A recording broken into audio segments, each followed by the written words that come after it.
few seconds before others also join. And we'll continue with it, for the rest of the session. So we have been starting on with the new slide. We have been, we will be going into the basics of many of the topics. We'll wait for a few seconds before we start. Let's see that the rest of the people also join. I think it's a lunch break, so we'll be taking a little time.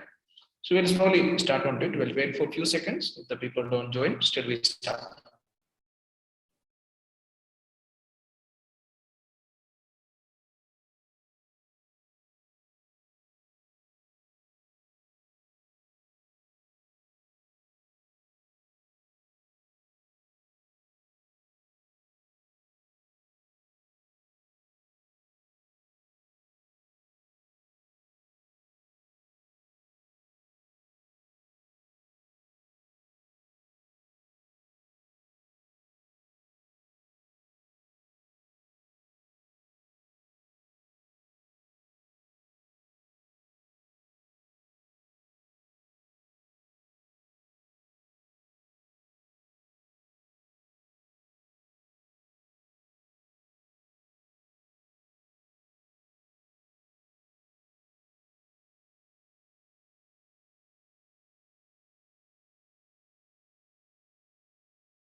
So we'll start here.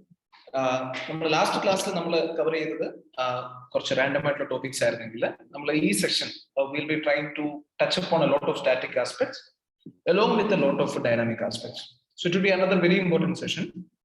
I'll take you through some questions, and then we'll take a lot of current matters of importance, and then we'll get into some of the topics that which are very static and which have got that kind of importance, both in environment and biodiversity aspects. So we'll be going through both environment and biodiversity. So you'll learn some basic things which would be needed, and then the rest of the things would be the current affairs aspects. So we were taking through some of the questions, and continuing it, we have one more questions. We can one or few more questions that will be so that by that time we can also wait for the people to be also joining. So this is a question. It is on estuary. Consider the following statements about the estuary. Estuary is a place where the river freshwater meets with ocean water. This area is highly productive. This area is highly unproductive. All of the above. Which of the statements is or are true? See, be very careful about looking at that directional statement. See, there's a concept of directional statement. Directional statement means in a particular question, the part of the question that directs you. What is the direction that is given in that particular question? That's the directional statement. So here, you look at what is the directional statement. The question is, which of the above statement is or are true? Sometimes I have seen people getting confused if there is a negation in the sense, which of the statement is or are not true. So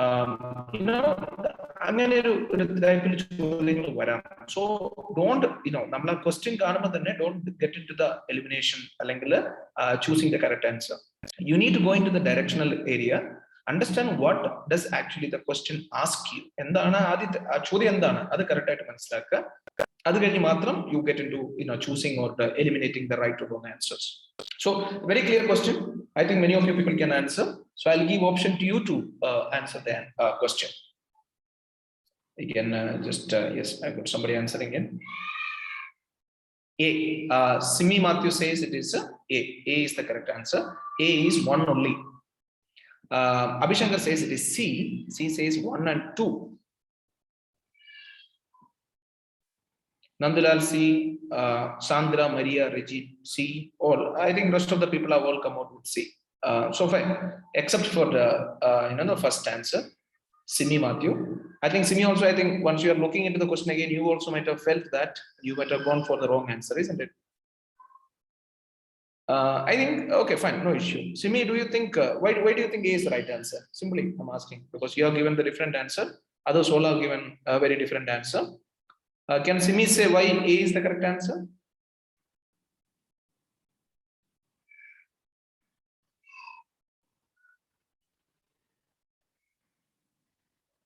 I think, no, don't worry, no problem about it. Fine, let's go into what is actually estuary means. Estuary means, that is the correct answer. You have got the correct answer. Estuary is the place where the river freshwater meets with the ocean water. അപ്പം ഈ റിവറിന്റെ water Ocean അല്ലെങ്കിൽ റിവറും ഓഷനും കൂടെ meet ചെയ്യുന്ന സ്ഥലത്ത്, so that particular area is known as estuary. So here what happened, the fresh water meets with the ocean water. So our area endukondan, now let's look into the second option. This area is highly productive. Again, you can easily understand the second and third statements are contradictory. So by default you can easily get wherever there is 2 and 3 coming together, or 2, 3 or 4 coming together, all are wrong answer. കാരണം എന്താണ്, 4 എന്ന് പറയുന്നത് all of the above ആണ്. All of the above can never be happening with 2 and 3 together, അല്ലേ? കാരണം 2 is different from 3, so 4 cannot be. So 2 or 3 coming together, 2 and 4 and 3 and 4 coming together, all are wrong. So if you look at statements like that, the comedy is that there are no statements like that, because where 2 and 3 coming out, 2, 4 are coming, or 3, 4 are coming, there are no statement. So it's very clear thing. It's difficult to understand what is the answer by just looking at that one. So for all of above is wrong, and there are no choices where 4 is given. അപ്പോൾ അതുകൊണ്ട് തന്നെ നമുക്ക് ഇവിടെ ഈ ഒരു advantage നമുക്കൊന്നും ഇവിടെ വരുന്നില്ല. Now the point is only to look into the question to understand according to your knowledge. Now, estuary being a meeting place of river water and marine water is a common knowledge. If you know it, if you study it, you know it. A is the correct answer. A in the sense 1 is the correct answer. Now you should know one more thing, that the estuaries, the places where the river water and fresh water are meeting, marine water are meeting, I told you in the first session itself, is one of the place where large amount of nutrients are flowing from the river to the sea. River in the sea the nutrients flow estuaries. When the nutrients are flowing down into the sea, the advantage is that it promotes the growth of algae, and that becomes a very easy food for the fishes, because of which large amount of fish fish growth happens in the estuary area. So that is the reason the area becomes highly productive. Be very careful to understand that thing. So the first answer, which says estuary is the meeting place of river water with the sea water, is the correct answer. And the river water, when meets with the sea water, it carries large amount of nutrients to the sea. And in this particular area where the river water meets with the sea water, there will be high amount of nutrients moving in, which promotes the growth of algae, which promotes the growth of fishes, making it highly productive. And this being correct, 1 and 2 becomes the correct answer. So C is the correct answer. I suppose all of you people understood the answer and why it becomes the correct answer, because it's not very difficult. I would also say that it's also important that you knowing the complete answer also. നമുക്ക് ചുമ്മാ അങ്ങനെ പറയാൻ പറ്റില്ല, നമുക്ക് ആ statement അറിയുകയും ചെയ്യണം, നമ്മൾ അത് എന്താണെന്ന് അറിയുകയും ചെയ്യുന്നത് വളരെ ഇമ്പോർട്ടന്റ് ആണ്.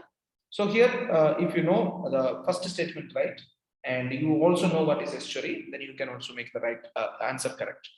So you can keep in your mind.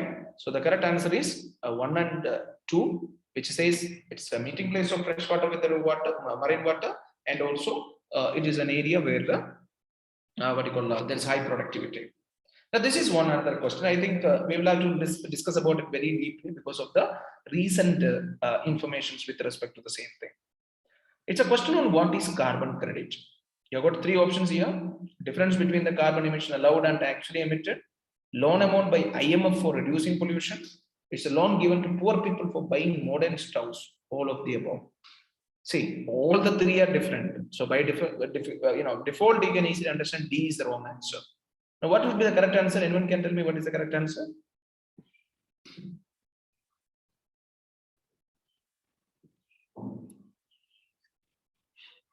Yeah, somebody can put in the correct answer. What should be the correct answer?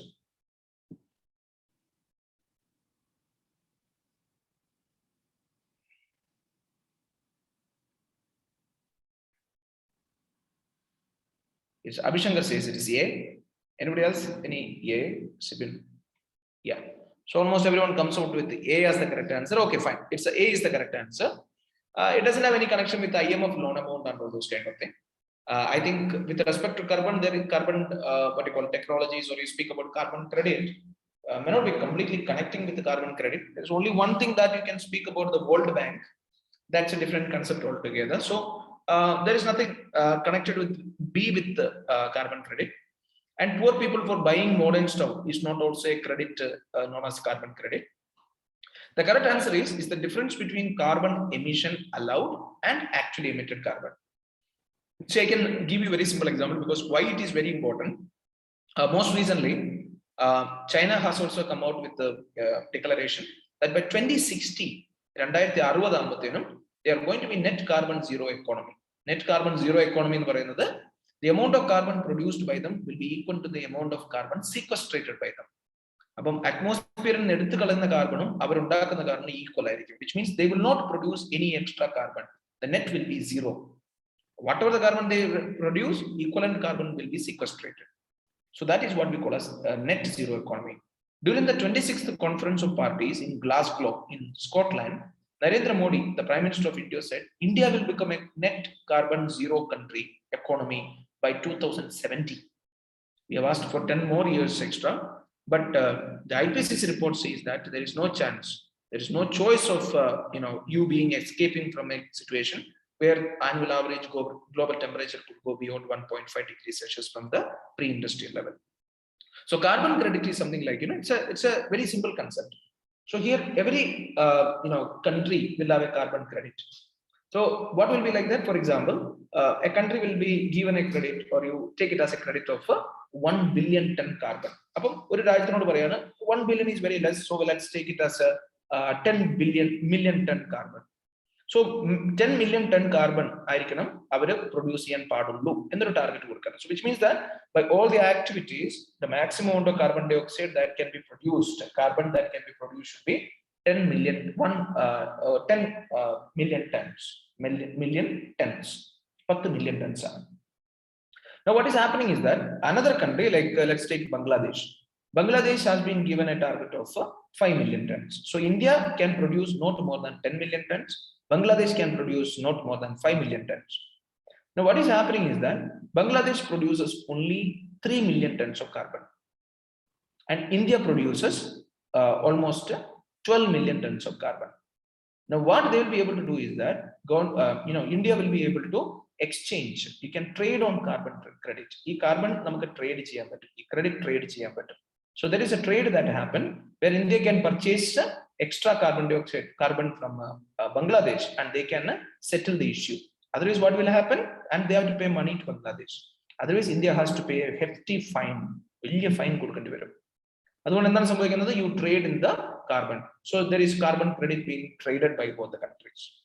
So this is what we call it as the carbon credit. So credit is the amount of carbon emission allowed and actually emitted carbon. So this is the theory that says about how much carbon that you have the credit and how much have been done by you. So the credit can be traded. You can trade the credit by the way of paying the money. Like India has made a lot of money by trading the carbon credit, because we have much of the carbon at our credit.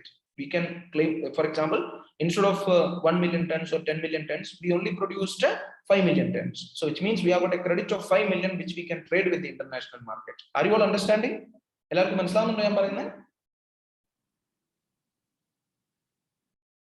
All of you? All of you are getting what I'm telling? Albin, Abita, Aishwarya?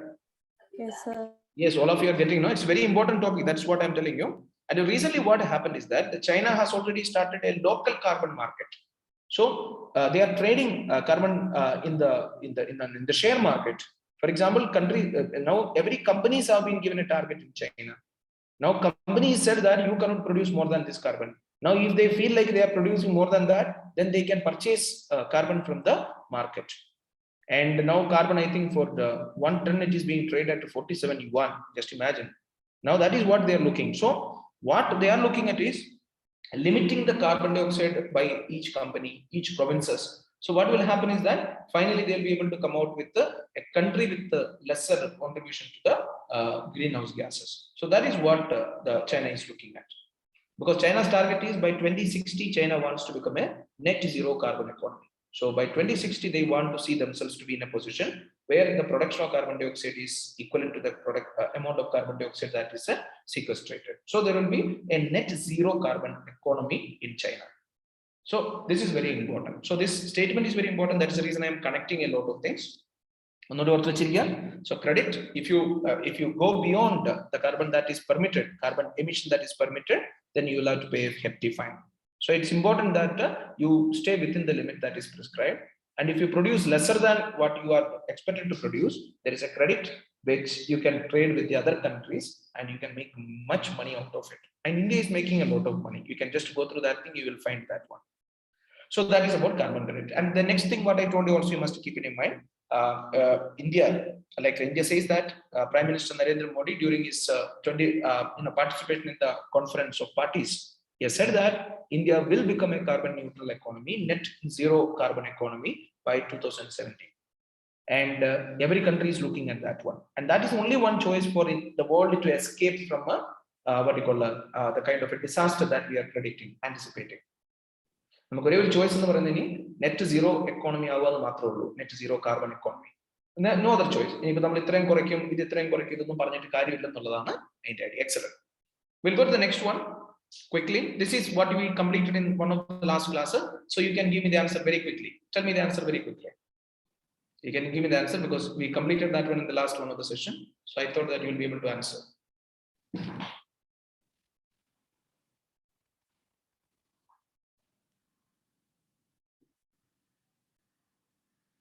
Yes, no answer has come in. It should have been answered very quickly because we have covered the same topic.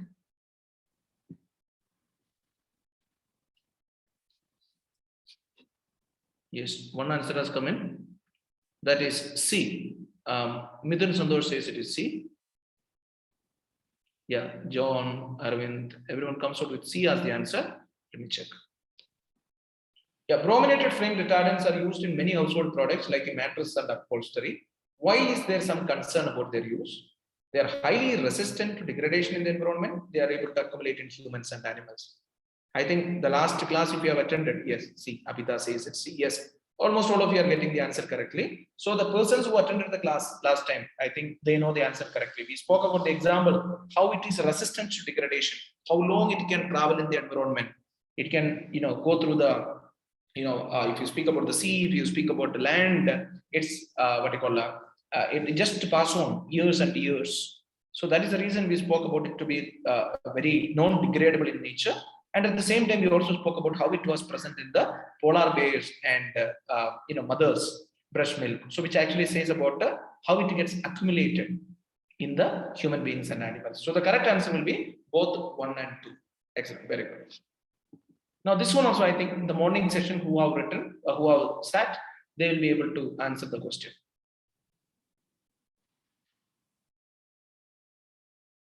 Other than poaching, what are the possible reasons for decline in the population of a Gangetic river dolphin? I think who attended the morning session, that would be enough for them to answer this question. I think one of the area you will have issues, that will see it. You could be confused with the one option. Rest would be all good because we discussed it. So let's see how many come with the correct answer. John says D. Ashwin says D. Nandu comes out with C here. Yeah, I knew that you are all confused with the second option. Yes. You're all confused with the second option. Don't worry about it. The crocodiles, increase of population of the crocodiles is not a reason for the death of C. Almost everyone understood the answer also. Very good. So increase in the population of crocodile is not a reason for the reduction of this one, because I know whether you people somebody might have already told you. Ganges River is very famous for a particular kind of a crocodile known as Gharial. Gharial is type of crocodile. And at the Mukin at the Garagara such round organ. Adun Gharial no. And this Gharial is not a reason for it doesn't have any action, or it doesn't have any kind of an interaction with your Gangetic river dolphin. and almost they are very small. These gharials are very small and they don't have any kind of an interaction. So that is not a reason. Increasing in crocodile is not a reason for the reduction of Gangetic river dolphin in Ganges River. So construction of dams and barrages, that I discussed in the morning. I told you, when you construct dams and barrages, silting, sludge, it increases in that one and it reduces the height. And also the animal needs turbulent waters. So that doesn't happen when the barrages are constructed. So it affects the survival of the animal, first one. Second one, increase in the population of the crocodile. That I said, it is not a reason because Ganges River is famous for the Ganga Vahini, known as the gharial. It's a crocodile that is very famous in the fresh waters. And getting trapped in the fishing nets, we already discussed. Accidentally, they get trapped in the fish nets. That becomes a reason for their death. And use of synthetic fertilizer and other agricultural chemicals. This is also correct. This is also a correct answer. I did not discuss. It's the correct answer. So the answer is 1, 3, and 4. Not 1, 2, 3, 4. It's 1, 3, and 4. So for that you need to also. So this is also an information based one. But if you correct answer, you need to know it. These are the questions which are which are answered completely based on your knowledge. If you don't have the knowledge, you will not be able to answer them. So that's what I'm telling you. Be very careful about that one. In these questions, if you start guessing, you will lose the mark also for the negative mark also will be happening. So be very careful about answering questions based on your knowledge too. So this one is one thing. This is very important.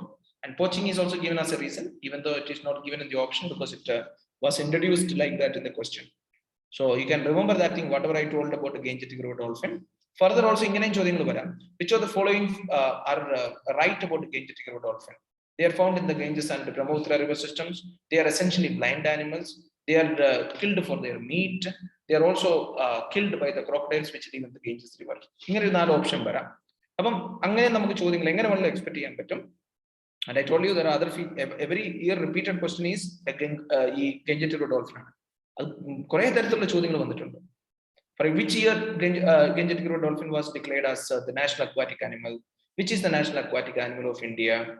And which of the following are the rivers in which Gangetic river dolphin is found? So so this Gangetic river dolphin is a very important topic for the examination. So many types of questions can be coming. So try to see that you go into every aspect. In environment and biodiversity, another one area that we will be concentrating would be some important days. And the days in the sense, important events that is celebrated as a part of environment biodiversity. Yesterday we spoke about another important event. We spoke it as the International Wetlands Day that is celebrated on 2nd of February. And then there is this one Earth Hour that is celebrated in the last Saturday of March. In the month of March, last Saturday, it is being celebrated as on that day they celebrate Earth Hour, where non-essential lights are switched off for 1 hour in the evening. Non-essential light switch off. And then another is Earth Day that is celebrated on 22nd of April every year. April celebrated day on Earth Day. World Environment Day celebrated on 5th of June every year. So I think you will have to remember all these things and the institutions which are part of celebrations and how all these things happen. That's very important. So international environments, events which are connected to environment. That's international institutions. A lot of institutions that we'll be speaking about, you'll be seeing through during the slides. You'll see that they're all very important. They may be all taken as very important topics when you speak about environment ecology. The Earth Hour is different, as I told you. It is celebrated on the last Saturday of every March every year. So when the non-essential lights switch off. When it was, I think, in 18 or 17, I think, or 19. That was the 1 year. I remember that it was celebrated on the second last Saturday because last Saturday was a Holy Saturday. So that's why celebrated the second last Saturday. And there were also issues with respect to Earth Hour. Because developed nations power cut. So Kallamaraki power cut. So ഈ earth അവറിന്റെ സമയത്ത് power cut മൊത്തം എല്ലാവരും light of ആക്കുന്ന വെച്ചിട്ട് കുറെ theft ഒക്കെ നടന്നിട്ടുണ്ടായിരുന്നു. Just ഇന്ത്യയിൽ നമുക്ക് അതൊന്നും പ്രശ്നമില്ല, എപ്പോഴും നമ്മള് പവർ കട്ടും എല്ലാം ഉള്ളത് കൊണ്ട് നമുക്ക് ആ ഒരു ഇഷ്യൂ വരുന്നില്ല. പക്ഷെ ഡെവലപ്ഡ് നേഷൻസിൽ ഇങ്ങനെ ഒരു ഓപ്പർച്യൂണിറ്റി നോക്കിയിരിക്കുകയാണ് ആൾക്കാർ. ഒരു ദിവസം പവർ കട്ട് ആയിട്ടുണ്ടെങ്കിൽ എന്തെങ്കിലുമൊക്കെ എടുത്തുകൊണ്ട് പോകാനുണ്ട്. So there was a lot of controversy with respect to how it becomes a reason for some thefts happening in some of the developed nations. Now, somebody can tell me the answer? Anyone? Is there anyone who can give me the answer for this question?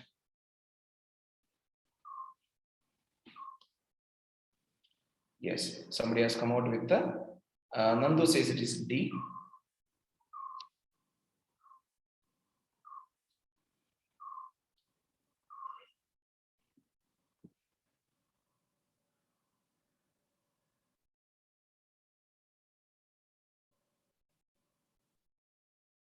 Yeah, somebody else, you can give me the answer, no problem. What are the answer? Don't have to worry about it.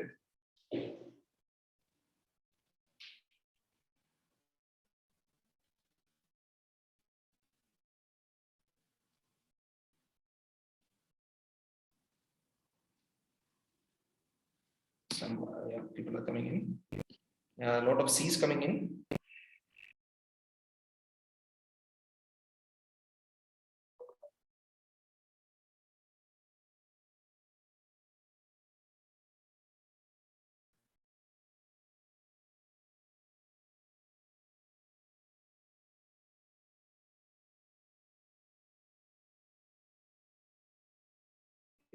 C. I think almost everyone has come out with C as the answer. Now see the first one, it is an initiative by UNEP and UNESCO. I think this is somewhere people would be getting confused, because this is one way the examiner also will be trying to confuse you. Now UNEP stands for United Nations Environment Program. So all of you know that it has got some kind of a relation with environment. And UNESCO, it rather is an agency which actually works with the heritage and other kind of things. Second one, so first one you get confused, but don't have to be confused. So it is not the correct answer. One is wrong. It was actually started by Australian Herald, that was in Australia, and WWF, World Wildlife Fund. So first one is wrong. Second one, it is a movement in which participants switch off lights for 1 hour on a certain day every year. 2 is right. So even though you don't know first one is wrong, if you know 2 is right, still you will not be able to get the answer, because all the 4 option has got a 2 there. So adondu thanne you will have issues about still confusion, still you are very confused about it. It's an movement to raise the awareness about the climate change and the need to save the planet. So that also you need to understand the statement. Why is it being celebrated? So 3 is also correct answer. So in these statements, first is wrong, second and third are correct. So the correct answer will become C. Here the correct answer is C, 2 and 3 only. So no it's a very important event that is celebrated every year. Celebrated on the last March of every year, last Saturday of the March of every year. And then it's celebrated by the way of switching off the non-essential lights for 1 hour. And then it's done by World Wildlife Fund. So keep that in your mind. It's World Wildlife Fund, started by Australian Herald and Sydney Herald, not Australian Herald, Sydney Herald and the World WWF Fund. And it was I think it started in somewhere in 2002 or something like that. You don't have to remember that. Maybe if you can go deep into it, it would be also very good. You can study that one too. And when I speak about UNEP, I wanted to add something more. Be careful about the UN agencies, because there will be a lot of questions that you can expect from the international agencies, especially regard to the reports they publish, the kind of studies that they do, some kind of indices that they come out with. So I want you to be thorough with that thing. You can spend some time to study about all those indices that is being published by these kind of institutions or reports which are published by them. That is one area that UPSC usually try to ask questions.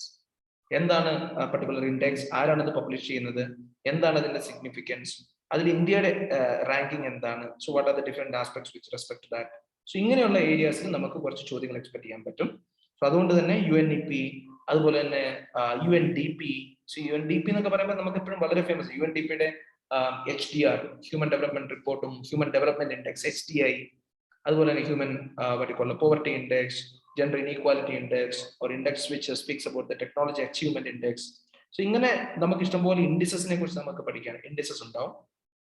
So I wanted to study about the reports which are being published by all these international agencies, international institutions.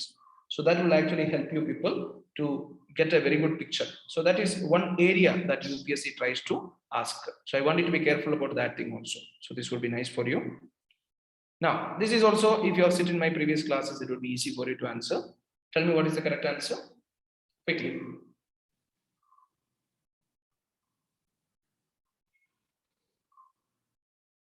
I think you can give me the answer very quickly.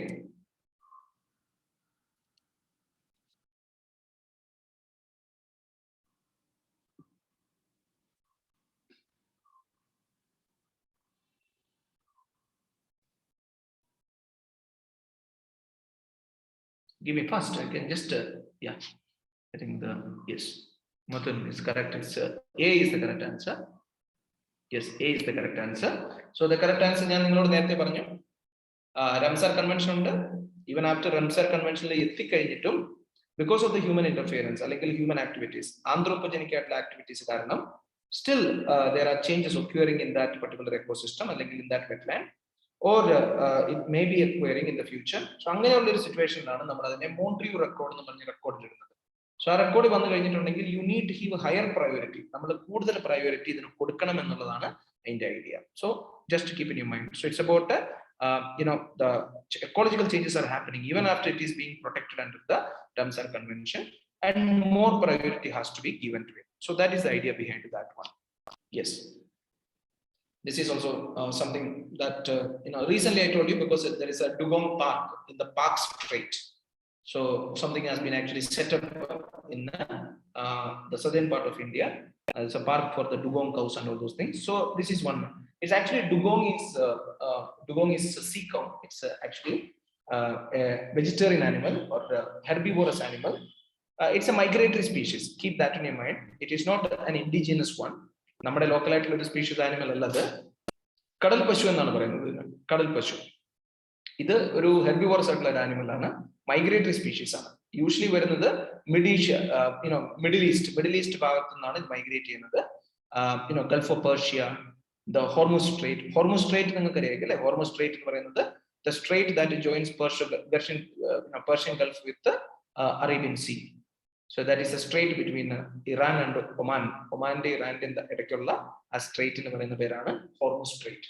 So ആ ഒരു region അല്ലെങ്കിൽ Gulf of Persian ആ റീജിയനിൽ നിന്ന് migrate ചെയ്തിട്ടാണ് ഈ dugong cow ഇങ്ങോട്ട് വരുന്നത്. That's in the gulf of Mannar region. മാന്നാറിലാണ് കൂടുതലായിട്ട് കാണപ്പെടുന്നത്. So they in order to protect them better, so we have actually arranged a reserve for the dugong cows. That's the recent news. We can just go through that one also. So dugong cow, there's a question that is being asked: which of the following statements is or are correct? Nandalal again says it's a 5. No, sorry, that was about the previous question, I think, isn't it? Yes. Now, for this question, dugong cow, what would be the correct answer? Anara says it is C. Yeah, almost many people have come out with the C as the answer. Now, let me tell you one thing. It's a herbivorous marine animal. Yes, I just told you that it's a herbivorous marine animal. I want you to study, okay? Please note it down. Whatever the recent information about dugong cow has come in, you may have to please deeply study it. Yes.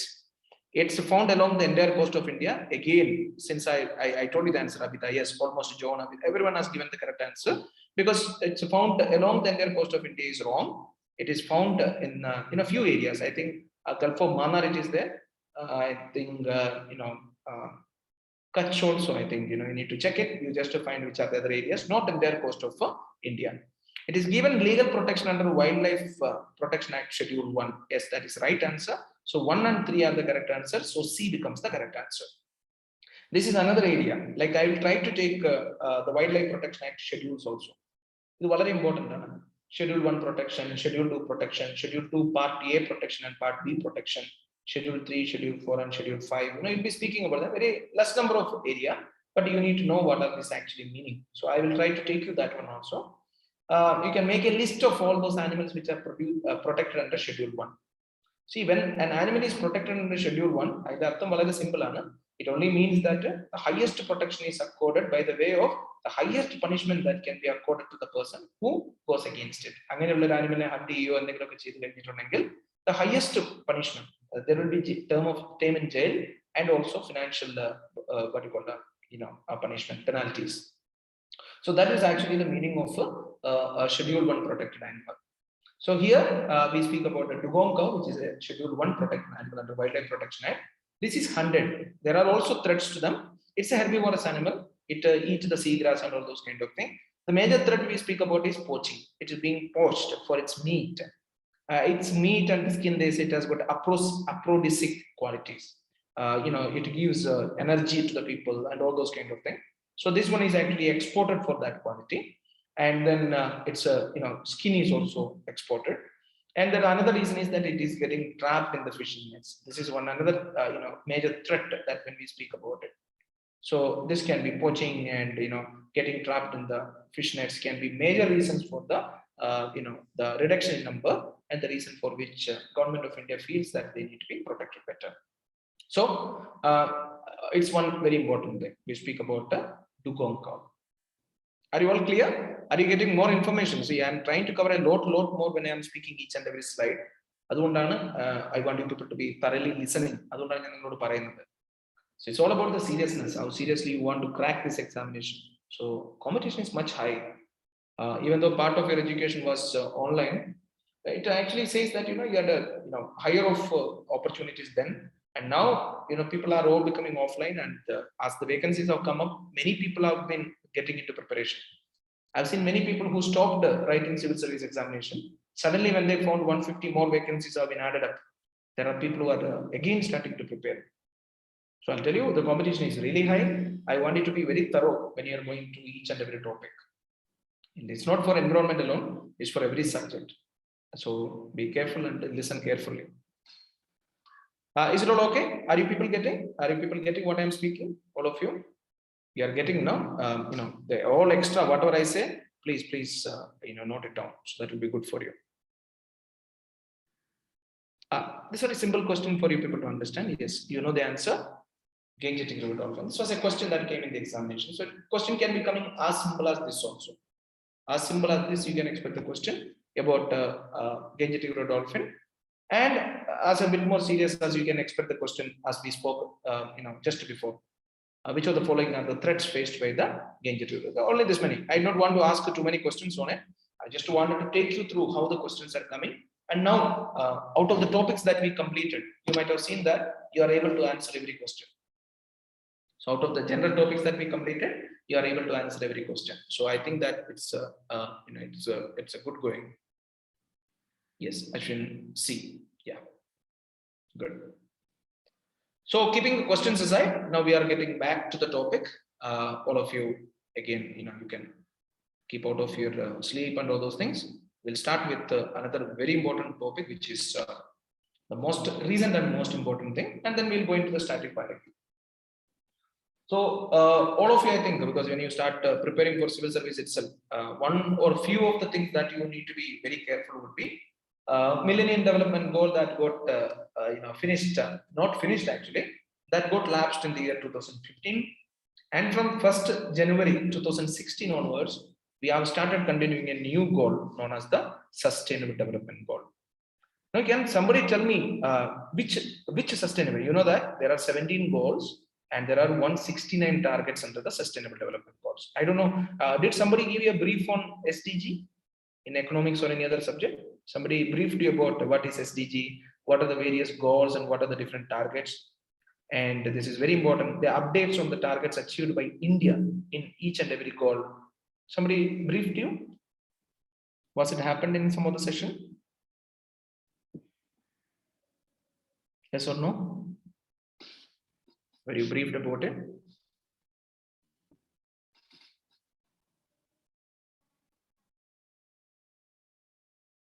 No messages.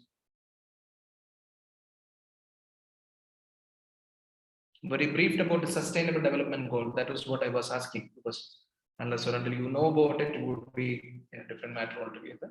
Very briefed about what is Sustainable Development Goals, how many goals are there, how many targets are there.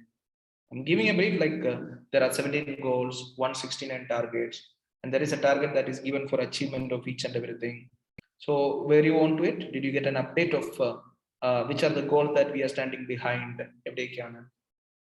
Somebody, have you can give me a message on it if you have been briefed on it, if you know what is it and all those things. Not recalling. Okay, fine. So just if you are not recalling and if you have not gone through it, my advice, sincere advice would be, you do these things. Learn what is SDG. I don't want you to go back to MDG, Millennium Development Goal from 2000 to 2015. That may not have any significance now. Now the significance completely falls on to Sustainable Development Goals. So Sustainable Development Goal began in the year 2016, first of January. It will be continuing till 2030. So the idea of this one is to continue the goals which were prepared as a part of the Millennium Development Goal. Now this one would be having 17 goals. 17 goals. One goal or different like maternal mortality reduction, child mortality reduction, poverty, number of people with the poverty reduction. Goals. So I want you people to go thoroughly on each and every goal. And second most important thing could be the achievement of India against each and every goal. That is very important. And another most important thing is at least learn Oro golum in done. For example, now we have got sustainable development goal for the climate action. Which goal is about climate action? Number? Anybody can tell me? So 13, no? Excellent, excellent. Very good. It's 13. Yes, Sandra also said it is 13. Very good. So 13th goal, that is a sustainable development goal that speaks about the climate action. And under the 13th goal, there are 5 different targets which are given. So I want you to be very thorough about these 5 targets. I'm telling you, this can be expected to be a prelims question, and it's a pakka prelims question. So because it's clearly 5 targets, and since climate issues have been the highly discussed one, you can have a question with respect to these targets which are given. So the 17 out of the 17 goals, the 13th goal speaks about the climate action. So the first one, the target under the climate action will be strengthen resilience and adaptive capacity to climate change and natural disasters in all countries. See, now the point is that it's very difficult to prevent this thing. So prevention has become out of picture. Now nobody speaks about preventing this global warming and the disaster that is going to be faced by us. Disasters prevent. Now we are speaking about the resilience, how we can make the people resilient, capable of facing it, and adaptive, how to adjust with the issues that is going to come as a part of the climate change issues. Adu engane janangal adu adapt cheyan pattum, adodoppam thanne how people can face the issue, adinulla capability. So that is something, the first important thing has given us the target. Second one, integrate climate change measures into national policies, planning and strategy. That you can see every country is actually looking into it. Even we are looking into it very, very strongly. So here what we are planning is that to make climate change, the measures that you can take the climate change, you are putting it into the national planning strategy. National Action Plan for Climate Change. That was a very earlier initiative with respect to it in 2008. But now if you're looking at each and everything, you look at everything, here the global warming becomes an important matter, and climate change has been actually highlighted in each and every planning or policy making what happens in the country. Improve education around climate change, increase awareness and human and institutional capacity on climate change mitigation, early warning, impact reduction and adaptation. So it's the same thing. It's about the education must be given to the people with respect to climate change. And they should be given awareness, and human and institutional capacity should be developed in order to make them capable of facing climate change. So could be able to mitigate the impact of the climate change. And early warning with respect to the issues, impact reduction and adaptation. Implement the UN Framework Convention on Climate Change, UNFCCC, and operationalize the Green Climate Fund. This is another very important topic. I want you to actually, what is happening is that there is this particular, what we call it as the Green Climate Fund. So GCF. This was expected to be a very important funding or a special purpose vehicle, SPA, SPV for the purpose of countering climate change issues in the developing countries. So it was looking at around $10 billion, $20 billion by 2020. $20 billion was actually planned or something like that. That is, the story goes on us. But now we don't have contributed, or we don't have that kind of a fund now also. So why it is actually, because for example, I remember in the recent speech that Narendra Modi, the Prime Minister, had made in Glasgow.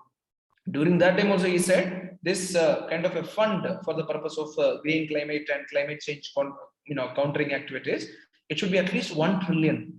1 trillion, which means that the fund is needed. Now we will speak in the next slide. We will speak about India's action. Our action plan discuss why he is speaking about it.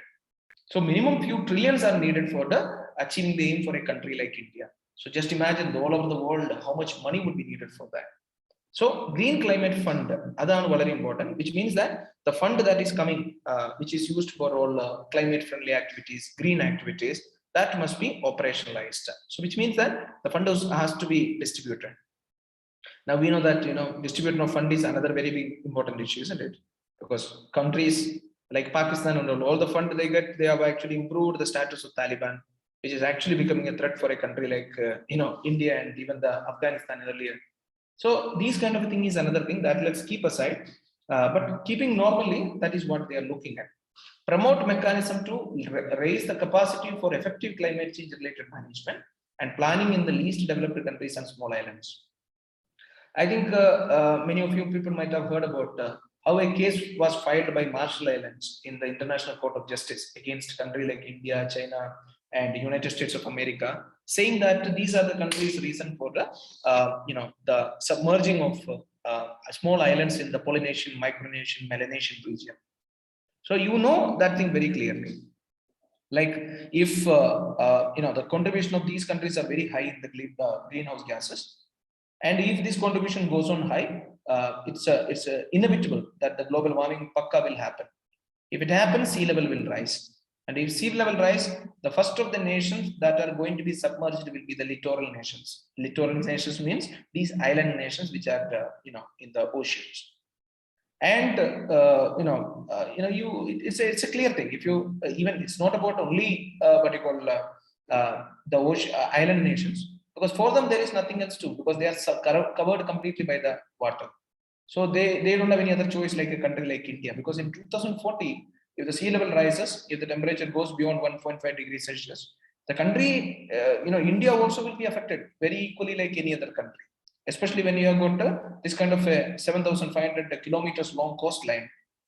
We also have got islands, many in the sense we speak about the Andaman Nicobar Islands or the Lakshadweep Islands, number of islands in these archipelagos. So all these will be affected. Not only that, even they say that Kochi will be one of the cities that is going to have the impact in a very heavy way. So Kochi So Kochi is another one place. So you need to try to see that, run into the hills, that will be the best way. And then if you look into, now you speak about a lot of Bengalis coming to Kerala, like Bengalis, okay, Kerala. See, one side we speak about the push factor of migration and pull factor of migration. But there is also another aspect you need to understand, migration based on the climate issues that is happening. The Sundarban area, so there is a group of climate refugees also. The concept, climate refugee. See, there is also the climate refugees who are moving out of their country, state or the place because of the climate changes that is actually happening there. So what I was telling was that these areas are going to be in a very difficult place. The small islands and the least developed countries, LDCs, they will be all in a very bad position. But the islands situation will be very horrible. Because they will be one of the first of the places that will be going out of the map. They will not be even in the picture. So they will be all submerged. So there was, I told you, as a case was filed in the International Court of Justice. So this it was against these countries for causing global warming. But you know that nothing happens. Because in the world, UN works for a country, ICJ works for another country, World Health Organization works for another country. So nothing works for the world altogether. So there was nothing, you can't find anything very concrete about the case there. But still, again, for your information, you can remember how the world is actually going ahead with. Yes. Fine. So this is something that I wanted to in current affairs part, current general awareness with respect to the environment biodiversity. The most significant part I wanted to cover would be the IPCC 6th report. I think somebody explained this one, or is it first time you are seeing it? Have you heard it before? Somebody had explained in the current affairs or anything? The 6th report. If it is explained before, we will run through it, or else we will slowly go through it because it's very important. I think the most part of your prelims question, in one question, if it comes in from the environment biodiversity, this is going to be the question. Have you seen it before? Have you gone through it? Somebody has told you, or is it for the first time you are seeing it?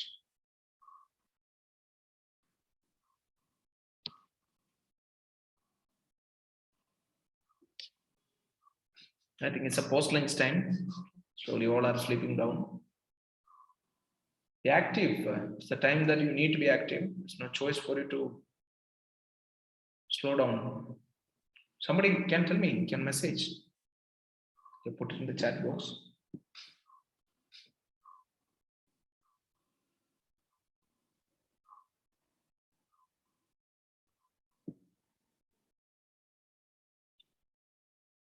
Nobody. IPCC 6th report. Very simple question. Very briefed about this issue before, or is it hearing for first time? Because if it is for briefed before, we will only just have to go through it. Otherwise, I'll have to take it because it's an important area also. So, what is it?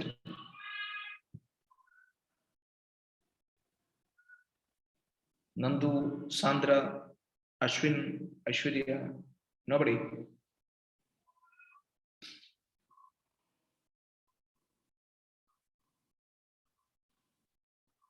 DNA section.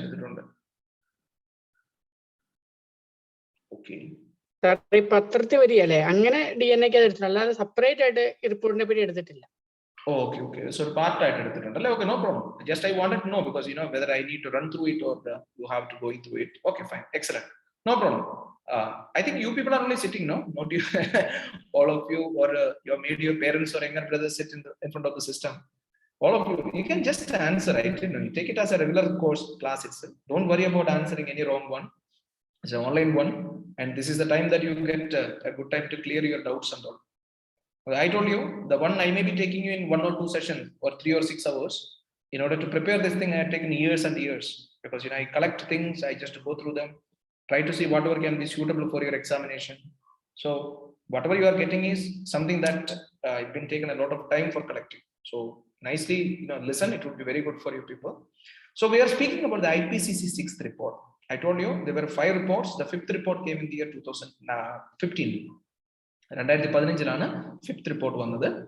ആ സമയം വന്നപ്പം it never spoke about it. It was not apocalyptic എന്ന് പറഞ്ഞാൽ നിങ്ങൾക്ക് അറിയാം അല്ലേ എന്താണെന്നുള്ളത്. So never spoke about what is going to be it was not what you call a prediction of a doom or a doom prediction അല്ലായിരുന്നു. It was rather a report that spoke about what the world can do in order to stop a situation where the global average temperature can go beyond 1.5 degrees Celsius. So it was very positive. Every country, they all have come out together. They all felt it is a responsibility of every country to take steps in order to stop the incoming or the onset ആയിട്ടുള്ള global warming issues prevent ചെയ്യുക അല്ലെങ്കിൽ അതിനെ counter ചെയ്യാനുള്ള step എടുക്കാന്നുള്ളത് every country felt like it is their responsibility. But that was the 5th report. So not ഓർത്ത് വെച്ചിരിക്കുക, IPCC started in the year 1988. So ഇതിന്റെ target എന്ന് പറയുന്നത് the full form is Intergovernmental Panel for Climate Change. So it's a panel which comes out with, I think there are 2 committees. Only the first committee report has yet to come. There is another 1 more report that has to be coming in. One speaks about the status of everything. Second speaks about what are the steps that can be taken. അങ്ങനെയാണ് അതിന്റെ committees. 1, 2, 3 committees are there. You can just check deeply about it. Don't worry about it. So first report came in 1990, then in 2005, 11, 2001, 2015. I don't much remember the years. So there were 4 reports which came at least average in a space of a 5 years period. 5 വർഷം ബ്രേക്കിലാണ് report വന്നുകൊണ്ടിരുന്നത്. So the last report came before the 6th one in 2015, and in 2021 the next report came. So that was after which the conference of parties they joined in Glasgow and came out with what they need to do. And that is after which every country is speaking about a net carbon neutral economy. So this is something that you need to keep in your mind. So after the fifth report, every country was asked to give what is their sixth fifth continuation. So every country was asked to give what would be the targets that they can give. And again, how will you be able to contribute towards reducing the impact of global warming?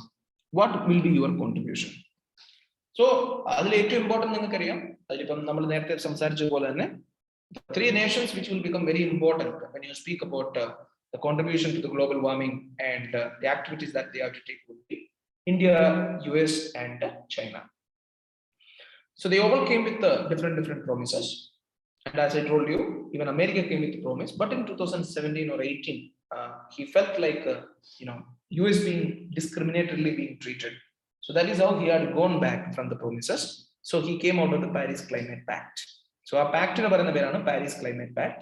So US came out of it, and after Joe Biden became the president of United States of America, they rejoined the Paris Climate Pact. Now, being a part of one of the biggest contributor, and also being a very responsible nation, India also gave what are the targets that we will be achieving from our side. In order to reduce the global warming. Like നമ്മുടെ contribution കുറയ്ക്കാൻ നമ്മൾ എന്തൊക്കെ ചെയ്യുന്ന ഇന്ത്യയും നമ്മുടെ targets കൊടുത്തു. അതിലെ targets ആണ് ഇവിടെ കൊടുത്തിരിക്കുന്നത്. To reduce the emissions intensity of GDP by 33 to 35% from 2030 by 2030 from 2011. എന്ന് പറഞ്ഞാൽ എത്രയാണോ നമ്മുടെ emission നടന്നുകൊണ്ടിരുന്നത് per capita level emission അതിന്റെ GDP gross domestic product എന്ന് പറഞ്ഞാൽ അതിന്റെ total what you call the emissions that is produced of its GDP. That total produce total carbon dioxide that was produced, that will be reduced by 30 to 35,000. It will be percentage from 2000 by 2030 by 2005 level. And then 2005 നമ്മുടെ total production of carbon ഉണ്ടായിരുന്നത് അതിന്റെ 30 മുതൽ 35% നമ്മൾ 2030 ആകുമ്പോഴത്തേനും കുറയ്ക്കും എന്നുള്ളതാണ് first target. To achieve about 40% cumulative electric power installed capacity from non-fossil fuel-based energy resources by 2030. 2030 ആകുമ്പോഴത്തേനും നമ്മൾ total use ചെയ്യുന്ന electric power, cumulative electric power, അത് 40% നോൺ ഫോസിൽ ഫ്യൂൽ ബേസ്ഡ് ആയിരിക്കും. So we will have a non-fossil fuel-based electric power of 40% of the total electric power by 2030. So 2030 ആകുമ്പോഴത്തേനും നമ്മുടെ contribution of electricity will be based on non-fossil fuel-based ആയിരിക്കും.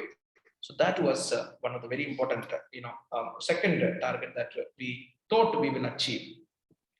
It will be with the help of transport technology, low-cost international finance, including green climate funds. See, നമ്മൾ target ചെയ്ത് വെച്ചിരിക്കുന്നതാണ്. So green climate fund, അതുപോലെ international finance, transport technology, all these things would be the contributing factor for achieving that. So ഇത് വളരെ important ആണ്. ഒന്നുകൂടെ ഓർത്ത് വെച്ചിരിക്കാൻ ഞാൻ പറയുന്നത്, first one, to bring down the emissions at least by 30 to 35% from the 2005 level by 2030. Second one, 40% of the cumulative electric power installed capacity will be based on the non-fossil fuel-based sources. So, in 2030 40%, 60% പിന്നെ fossil fuel-based ഉണ്ടാവുള്ളൂ, 40% non-fossil fuel-based ആയിരിക്കും. And mainly we are targeting funding. എങ്ങനെയാണ് നമ്മൾ expect ചെയ്യുന്നത്? International support നമ്മൾ expect ചെയ്യുന്നു, green climate fund നമ്മൾ expect ചെയ്യുകയാണ്, അതോടൊപ്പം തന്നെ ട്രാൻസ്പോർട്ട് ടെക്നോളജി എന്ന് പറഞ്ഞാൽ ഈ ബെറ്റർ ആയിട്ട് അല്ലെങ്കിൽ ബെറ്റർ ക്ലൈമറ്റ് ഫ്രണ്ട്ലി ആയിട്ടുള്ള ടെക്നോളജിയുടെ transfer from the other Nations. ഇതൊക്കെ നമുക്ക് കിട്ടിയാൽ മാത്രമേ നമുക്ക് ഇത് അച്ചീവ് ചെയ്യാൻ പറ്റുള്ളൂ. നെക്സ്റ്റ് സർ, ഒരു ഡൗട്ട് ചോദിച്ചോട്ടെ? പറഞ്ഞു. സർ, ഈ 2005 ലെവൽ എന്ന് പറയാൻ ഉദ്ദേശിക്കുന്നത് 2005 സെലക്ട് ചെയ്യുന്ന റീസൺ ഉണ്ടോ? 2005 ബേസ് ഇയർ എന്നുള്ള ഇതായിരിക്കും. That would be the reason for it. You take a base year where the highest amount of the carbon dioxide would have been, because that was the time we were mainly using the conventional methods for electric power production. ഏറ്റവും കൂടുതൽ call, carbon ഡയോക്സൈഡിന്റെ കൂടുതൽ production വന്ന year ആണത്, ആ വർഷം. See, for example, nowadays the technologies have improved. നമ്മൾ കൂടുതൽ higher advance ടെക്നോളജിയാണ് use ചെയ്യുന്നത്. സോ ആ ഒരു ലെവൽ വെച്ച് നോക്കുമ്പോൾ നമുക്കിപ്പോൾ കാർബൺ ഡയോക്സൈഡിന്റെ പ്രൊഡക്ഷൻ ഇപ്പോഴത്തെ നമ്മൾ പെർസെന്റേജ് നോക്കിയാൽ വളരെ കുറച്ചേ ഉണ്ടാവുള്ളൂ. ആ ഒരു സമയത്ത് കോൾ എക്സ്റ്റെൻസീവ്ലി നമ്മൾ ഇലക്ട്രിക് പവറിനൊക്കെ കോലാണ് നമ്മൾ എക്സ്റ്റെൻസീവ് ആയിട്ട് യൂസ് ചെയ്തുകൊണ്ടിരുന്നത്. സോ അതുകൊണ്ടാണ് ആ ലെവലിൽ നിന്ന് നമ്മൾ 30% കുറയ്ക്കാമെന്ന് പറയുന്നത്. ഇപ്പോഴത്തെ ലെവൽ എന്ന് പറയുമ്പോൾ 30% will be a very small amount. That's the reason for it. So we are looking at the highest. ഞാൻ ചോദിച്ചതല്ലേ, ഇപ്പൊ UPSC ക്വസ്റ്റ്യൻ ഇടുമ്പോൾ 2005 മാറ്റിയിടാൻ ചാൻസ് ഉണ്ടോ? ഇല്ല, അതൊരിക്കലും മാറ്റില്ല, ഒരിക്കലും ഇല്ല. Because this is actually a stable statement. ഇതിലൊരിക്കലും അവർക്ക് ചേഞ്ച് കൊടുക്കാൻ പറ്റില്ല. 2005 മാറ്റിയിടാൻ പറ്റും നിങ്ങളെ പറ്റിക്കാൻ വേണ്ടിയിട്ട്. Right, very true, very good, very good. In UPSC, when they put a question, they can write instead of 2005, they can write 2010, so that you can be confused, which is wrong. Okay? Okay, sir. അതല്ലേ ഉദ്ദേശിച്ചേ ഞാനിപ്പോ ചോദിച്ചല്ലേ ഉദ്ദേശിച്ചേ അവരെ പറ്റിക്കാൻ വേണ്ടി. എന്തെങ്കിലും പ്രത്യേകത ഉണ്ടോ? Pakka. You have to remember that as 2005, it cannot be changed. If the UPSC says that, which of the following are INDC by Government of India? എന്ന് ചോദിച്ചിട്ട് to reduce the emission by 30 to 35% from 2010 level by 2030 എന്ന് പറഞ്ഞു കഴിഞ്ഞിട്ടുണ്ടെങ്കിൽ it's a wrong statement. It has to be from the 2005 taken as the base year for reduction of the emissions. So 2005 ലെവലിലാണ് നമ്മൾ calculate ചെയ്യുന്നത്. That is mainly, I told you, it is because the quantity of fossil fuels being used and the carbon dioxide that was emitted would be taken as the base year for that thing, for the quantity of it. Maybe the highest of the quantity was released during that time. Because during that time we did not have conventional energy sources. We never had a nuclear reactors to that level. All these things have been the reasons for it. Okay? Okay, sir. Okay. Now, next point is another very important. To create additional carbon sink of 2.5 to 3 billion tons. So, 2.5 1 minute. Yes. To create additional carbon sink. Carbon sink എന്ന് പറയുമ്പോൾ ഞാൻ നിങ്ങളോട് നേരത്തെ പറഞ്ഞു നമ്മൾ 3 തരത്തിലുള്ള carbon സിങ്കിനെയാണ് നമ്മൾ പറയുന്നത്. One is terrestrial carbon sink. അതിന്റെ അർത്ഥം എന്താണെന്ന് വെച്ചാൽ മണ്ണിനടിയിലുള്ള കാർബൺ സിങ്ക് ആണ്. അത് നമ്മൾ പുറത്തെടുക്കാതിരിക്കുകയാണെങ്കിൽ that carbon will not be brought out. Second one is forest ecosystem, which is actually trees which are actually keeping this carbon dioxide inside. And third one is the ocean, the marine carbon sink. അപ്പോൾ ഇവിടെ ഇവർ പറഞ്ഞിരിക്കുന്നത് 2.5 to 3 billion tons of CO2 equivalent that will be sunk through additional forest and tree cover by 2030. North വെച്ചിരിക്കുക, we are not looking at anything else. See, one side നിങ്ങൾക്കറിയാം ഈ carbon ഡയോക്സൈഡിനെ പുറത്തോട്ട് കൊണ്ടുവരാനുള്ള 3 വഴി എന്താണ്? ഒന്നെന്ന് പറയുന്നത് increase the forest cover, second എന്ന് പറയുന്നത് മണ്ണിനടിയിലുള്ള കാർബൺ ഡയോക്സൈഡ് എടുക്കാതിരിക്കുക, മൂന്നെന്ന് പറയുന്നത് marine carbon sink. So marine carbon sink is not very much well experimented one. We spoke about it. What we are speaking about is actually the forest ecosystem. So if you can increase the forest coverage, increase the thickness of the forest coverage, the amount of carbon dioxide that will be used by this forest ecosystem will be much more. So what government of India is saying that we are trying to increase the forest cover. So that will actually help in sinking 2.5 to 3 billion tons of carbon dioxide. ഇത്രയും carbon ഡയോക്സൈഡിനെ zinc ചെയ്യാൻ പറ്റുന്ന ഒരു ecosystem create ചെയ്യുകയാണ്. Sir, ഇതിനെയാണോ carbon sequestration എന്ന് പറയുന്നത്? അനഘ, ഞാൻ carbon സീക്വസ്ട്രേഷനെ കുറിച്ച് ഇതിനു മുമ്പും പറഞ്ഞിട്ടുണ്ട്. സീക്വസ്ട്രേഷൻ എന്ന് പറയുന്നത് moving the carbon dioxide from the atmosphere. അതിന് മാത്രം സീക്വസ്ട്രേഷൻ എന്നുള്ളൊരു മീനിങ് ഉള്ളൂ. So here sequestrate ചെയ്യുന്ന മെത്തേഡ് ആണ് നമ്മൾ പറയുന്നത് by making the forest ecosystem important. So by creating a bigger forest system or increasing the forest coverage or by thickening the forest, you will be able to sequestrate the carbon dioxide from the atmosphere, remove the carbon dioxide, move out the carbon dioxide. So that is what we are speaking about. So Anaka, that is correct. The moving, removing or the removing the carbon dioxide, moving the carbon dioxide out of the atmosphere becomes the sequestration. So here what we are doing is that we are actually building more forest ecosystem. We are increasing the forest thickness. We are doing various activities for creating better forest. For example, you think about recent reports. You can go through the ISFR report. You can also speak about agroforestry, social forestry. You speak about various forestry systems. By which we are increasing the forest coverage. So by increasing that thing, there is also a Green India mission that we started.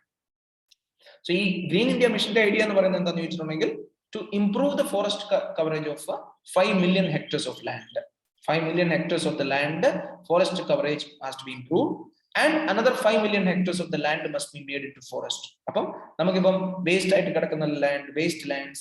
You speak about government other lands which are available. All these land which are actually being wasted or which are unused, they all can be used for the improving the forest ecosystem or improving the forest coverage or for the planting more and more trees. So this is something that can actually happen. So that the government of India thinks by the way of improving the forest coverage can sink in at least 2.5 to 3 billion tons of carbon dioxide. Now that will translate into increase of about 680 to 870 million ton of carbon stock. So ഈ carbon dioxide ne നമ്മൾ carbon dioxide equivalent ആയിട്ട് നമ്മൾ carbon എടുക്കുകയാണെങ്കിൽ ഇത്രയും million ton 650 മുതൽ 817 carbon അത്രയും million ton. ഈ carbon dioxide is different because കാർബണും ഓക്സിജനും വരുന്നുണ്ട്. ഇവിടെ കാർബണെ മാത്രമായിട്ട് നമ്മൾ എടുക്കുകയാണെങ്കിൽ 817 മില്യൺ കാർബൺ നമുക്ക് സീക്വസ്ട്രേറ്റ് ചെയ്യാൻ പറ്റും. To better adapt to climate change by enhancing investments in the development programs in sectors vulnerable to climate change, particularly agriculture, water resources, Himalayan region, coastal region, health and disaster management. This is another very important thing. So here what the government thinks is that it is also important to adapt to climate change. So what are the climate change that instances happening? We need to have the people to get adapted to it by having investments in development programs in sectors which are too much vulnerable to climate change. So ഏതൊക്കെ areas ആണ് climate change നോട് ഏറ്റവും കൂടുതൽ vulnerable ആവുന്നത്, അല്ലെങ്കിൽ climate change വന്നു കഴിഞ്ഞാൽ ഏറ്റവും കൂടുതൽ ഇമ്പാക്ട് വരുന്നത് ഏതൊക്കെ areas ആണ്, ആ ഏരിയാസിനെ മൊത്തം ഹൈലൈറ്റ് ചെയ്തിട്ട് ആ ഏരിയാസിന് കൂടുതൽ ഇമ്പോർട്ടൻസ്, കൂടുതൽ സ്ട്രെസ് കൊടുത്തുകൊണ്ട് മുന്നോട്ട് പോവുക. So that is another work by the government of India. അങ്ങനെയുള്ള ഏരിയാസ് ഏതൊക്കെയാണ്? അഗ്രികൾച്ചർ. ഇപ്പൊ നിങ്ങൾക്കറിയാം, ഇപ്പൊ ഒരു ഗ്ലോബൽ വാർമിങ്ങോ ഹീറ്റിംഗ് ഓഫ് അറ്റ്മോസ്ഫിയർ വന്നു കഴിഞ്ഞാൽ ഏറ്റവും കൂടുതൽ അഫക്ട് ചെയ്യാൻ പോകുന്നത് അഗ്രികൾച്ചറിനെയാണ്. ബിക്കോസ് മഴ പെയ്യേണ്ട സമയത്ത് മഴ ഉണ്ടാവില്ല. There will be seasonal issues, seasons would change, vagaries of monsoon would be there, flooding would be there. അതുപോലെ തന്നെ flash floods can be happening. അതുപോലെ torrential rains, unexpected sudden rains can happen. So ഇതെല്ലാം നമുക്ക് ഒരു climate ചേഞ്ചിന്റെ ഒരു outcome അല്ലെങ്കിൽ അതിന്റെ ഒരു ബൈ പ്രൊഡക്റ്റ് അല്ല അതിന്റെ വേരിയസ് ആയിട്ടുള്ള ഫോംസ് ആയിട്ട് നമുക്ക് ഐഡന്റിഫൈ ചെയ്യാൻ പറ്റും. സോ അങ്ങനെ വന്നു കഴിഞ്ഞാൽ the agriculture will be affected very heavily. So you need to target looking into the agriculture aspects. Water resources, you know that nowadays there have been the coastal areas like എന്താണെന്ന് വെച്ചാൽ there have been cases where the sea water has been it's known as water ingress, saline water ingress എന്നാണ് ഇതിന്റെ പേര്, INGRESS, saline water ingress എന്ന് പറയുമ്പോൾ എന്താണെന്ന് വെച്ചാൽ saline water ഇപ്പൊ കയറി വന്നിട്ട് കുടിവെള്ളത്തിന്റെ ഉള്ളിലോട്ട് തള്ളിക്കയറാൻ വേണ്ടി തുടങ്ങിക്കൊണ്ടിരിക്കുകയാണ്. കാരണം എന്താണെന്ന് വെച്ചാൽ sea level rise ആകുമ്പോൾ എന്താണ് സംഭവിക്കുന്നത്? The reachability of the saline water increases. So it slowly gets into the drinking water resources of coastal region, saline water ingress. So that's one of the example, but much more than that you can have about how sea takes away the land, also speak about tsunamis, and you speak about other kind of higher waves and all those kind of other kind of impacts that can be caused by the climate change and issues. So coastal region are very important. Water resources will be affected.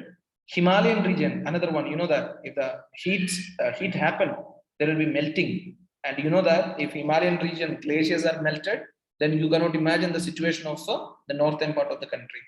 So it will be all melted down. You'll have many of the cities disappearing. Floods would be happening in a daily basis. So that is something that you can expect if the Himalayan system is not protected. Otherwise, health and disaster management. So this is another thing. Health would be affected. Disasters, whenever it happens, there should be proper management that has to be done. So you need to put in a lot of money for the investment into managing the impacts of the disasters and most vulnerable areas, which will have more impact of these kind of things. So this is something that is being looked into. To mobilize domestic and new additional funds from developed countries is not much of a thing. It's about how the funding would be happening for it. And the last one, $2.5 trillion is needed, required for meeting India's climate change actions between 15 and 30. And that 15 മുതൽ 30 വരെ നമ്മൾ ഈ പറഞ്ഞ കാര്യങ്ങളൊക്കെ സംഭവിക്കണമെങ്കിൽ the minimum fund that we need is $2.5 trillion to $2.5 trillion US dollars. The most beautiful thing about നമ്മുടെ economy is that നമ്മുടെ total GDP എന്ന് പറയുന്നത് 2.5 trillion ആണ്, $3 trillion. So ഇപ്പോൾ നമ്മുടെ GDP തന്നെ $3 trillion ഉള്ളൂ. So thinking about having a $2.5 trillion in the future for meeting all these requirements, maybe that's beyond our expectation. We may not expect this kind of a thing can happen from international agencies. We may not know this kind of a funding can be done by them. So that's all another thing. But these are the targets that we have been. Now the question is about the achievability of the target. So keeping that thing in your mind, we will go back into the 6th report. So just to note വെച്ചിരിക്കാൻ ഞാൻ പറഞ്ഞ കാര്യങ്ങൾ വളരെ important ആണ്, പ്രിലിംസിൽ expect ചെയ്യാൻ പറ്റുന്ന question ആണ്. First one, the bringing down of the emission from 2005 level to 2030, by around 30 to 35%. To achieve cumulative electric power from the renewable energy sources, non-depending on the fossil fuels, by 40%. And then transport technology and other kind of fund we are expecting from the foreign nations, increasing the carbon stock of our country by 2.5 to 3 billion tons by increasing the forest coverage of the country. And then we spoke about to have a better technologies or better methods, better investments into adaptability measures in all those areas where there is higher vulnerability. And then we spoke about the last point about how much money we need for that. So keeping that thing, that was the time when the IPCC report said that if you take steps, there is a choice that you can save the world from a disaster. And what is the disaster that we are expecting to happen? It is the disaster which could be happening by the way of the temperature going above 1.5 degrees Celsius above the pre-industrial level.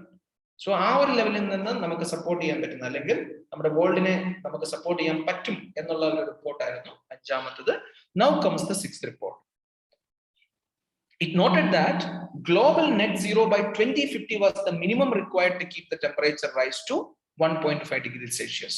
So ഇത് പറഞ്ഞത് എന്താണെന്ന് ചോദിച്ചിട്ടുണ്ടെങ്കിൽ ഇത് the total the attempt അല്ലെങ്കിൽ നമുക്ക് 1.5 degree സെൽഷ്യസിന് താഴെ നമ്മുടെ annual average global ടെമ്പറേച്ചറിനെ നിർത്താൻ വേണ്ടിയിട്ടുള്ള ഒരേ ഒരു ചോയ്സ് ഉണ്ടായിരുന്നത് ഗ്ലോബൽ നെറ്റ് സീറോ കാർബൺ ആണ്. ഗ്ലോബൽ നെറ്റ് സീറോ എന്ന് പറയുന്നത് 2050 ആകുമ്പോഴത്തേനും we should not produce carbon extra. Whatever the carbon that is produced must be also sequestrated. That was the only one choice that remained for keeping the global annual average global temperature beyond less than 1.5 degrees Celsius. Now I suppose you might have understood what is the meaning of it. You just understand that pre-industrial levels, industrialization ഒക്കെ start ചെയ്യുന്നതിന് മുമ്പ് എന്തായിരുന്നു temperature, അതിനേക്കാളും നമ്മൾ 1.5 degree Celsius average temperature മേലെ പോയിട്ടുണ്ടെങ്കിൽ this actually shows that how heated the atmosphere is, which means that the atmosphere is the globe is warmed. പക്ഷെ 1.5 degree എന്ന് പറയുന്നത് ഒരു ബിബ്ലിക്കൽ ത്രെഷോൾഡ് ഒന്നുമല്ല, അതിന് മേലെ പോവാം. 2 ഡിഗ്രി 3 ഡിഗ്രി ഒക്കെയാണ് ഇപ്പൊ എക്സ്പെക്ട് ചെയ്യുന്നത്. 3 ഡിഗ്രി ഒക്കെ വന്നു കഴിയുമ്പോഴത്തേനും you can't even imagine a world like that. അങ്ങനെ ഒരു വേൾഡ് തന്നെ സർവൈവ് ഉണ്ടാവില്ല. കാരണം it will be only the hill areas only will survive. Because the sea will take over the rest of the land. Only the mountains will survive. I think even though it is not about the global warming, you might have watched the movie 2012, an apocalyptic movie. It is not very, it's not about this thing, but it's about the global tsunami, the final tsunami. But then you know that how they are ending the story with. The story ends up with how people come out in a very top hill area in Africa, some of the places in Africa which could be surviving this kind of an impact. So maybe if you're looking at countries like India, I don't know, maybe the places like Western Ghats, mountains, Eastern Ghats and Western, ഇതൊക്കെ ആയിരിക്കും last survive ചെയ്യാൻ പോകുന്ന സ്ഥലം. So ഇപ്പൊ പൈസ ഒക്കെ ഉണ്ടെങ്കിൽ അവിടെയൊക്കെ കുറച്ച് സ്ഥലം മേടിച്ചിടുവാണെങ്കിൽ നല്ലതാണ് നമുക്കൊക്കെ. Because it's going to happen very quickly. നമ്മൾ ഉദ്ദേശിക്കുന്ന പോലെ നമുക്ക് ഇനി കൂടുതൽ വർഷങ്ങളൊന്നും ഇല്ല. Earlier we spoke about 100 years and 200 years. Now things are very quick. And let's look at it in a very positive way, because we may not have too much to do. Okay, fine. So it noted that global net zero by 2050, net zero carbon emission by 2050 was the minimum required to keep the temperature. That was the minimum that was expected to keep the temperature below 1.5 degrees Celsius. The average surface temperature of the earth will cross 1.5 degrees Celsius over the pre-industrial levels in the next 20 years. And 2 degree by the middle of the century without a sharp reduction of emission. So, inipum parayunna endanu vechal almost it is nothing possible. Aa oru model la. Idu parayunnu 1.5 degrees Celsius will be crossed within the next 20 years. Adutha 20 varshathinullil thanne the annual average temperature is going to cross 1.5 degrees Celsius. And the next thing is that it will be crossing 2 degrees Celsius by the middle of the century. By 2040 ആകുമ്പോഴത്തേനും 1.5 പിന്നെ ഒരു sudden rise ആയിരിക്കും. By 2050, we are going to be crossing 2 degrees Celsius. So don't see 1.5 degrees. Already it is above 1.08, 1.2 or something. It's around 1.2 or something. 1.25 or 28. Status. By 2040, we are expecting expecting to have it crossing to 1.5 degrees Celsius. And by 2050, we are expecting it to be crossing 2 degrees Celsius. In 2018, the IPCC special report on global warming of 1.5 degrees Celsius had estimated that 2/5 of the global population lived in regions with warming above 1.5 degree, which means that 2018 already അവർ പറയുന്നുണ്ട് 2 population, which means 2/5 of the population, they are already living in areas where നമ്മളൊരു global average global temperature ആണ് നമ്മൾ ഇപ്പോൾ പറഞ്ഞുകൊണ്ടിരിക്കുന്നത്. But നമ്മൾ ഓരോ special പ്ലേസിനെ കുറിച്ച് നോക്കുകയാണെങ്കിൽ the people are already living in areas which are already above 1.5 degrees Celsius than the pre-industrial level that is happening. The last decade was hotter than any period of time in the past 1,25,000 years. North Vachiriya. ഈ 2001 മുതൽ 10 വരെയുള്ള decade എന്ന് പറയുന്നത് not 1 മുതൽ 10 8 മുതൽ 18 വരെയുള്ള decade എന്ന് പറയുന്നത് it was more than more hotter than any of the years that has happened in the last 1,25,000 years. So we are only looking into the last 1,25,000 years. So the hottest years in the last years, the history of the earth. The global surface temperature was 1.09 degree higher in the decade between 11 to 20 than between 1850 to 1900. You see that? See, the global surface temperature was 1.09 degrees Celsius higher in the decade between. അത്രയും കൂടി എന്നുള്ളതാണ്. So ഒന്നോർത്ത് നോക്കണം 850 മുതൽ 900 വരെ ടെമ്പറേച്ചറിനേക്കാളും കൂടുതൽ ഈ 10 years 1.5 degrees Celsius has been raised. So just imagine how fast the temperature is going. Now 1.5 degrees Celsius warming was inevitable even in the best case scenario. Now the IPCC report says that it is inevitable. In the worst case scenario, 1.5 degrees Celsius is something that we are going to face. So this is the 6th report. We will be continuing it. Noted that net zero by 2050 was the minimum required to keep the temperature rise to 1.5 degree. Net zero 2050 vare namakku aakkan pattumayirundengil that was the choice, which is going to be impossible. Now 1.5 degrees Celsius can be happening by 2040, and we may cross 2 degrees Celsius from the pre-industrial level. Average annual temperature could be crossing from the pre-industrial level by 2050. Now, in the report, it's already said in 2018, the special report. It's an interim report, not the original report.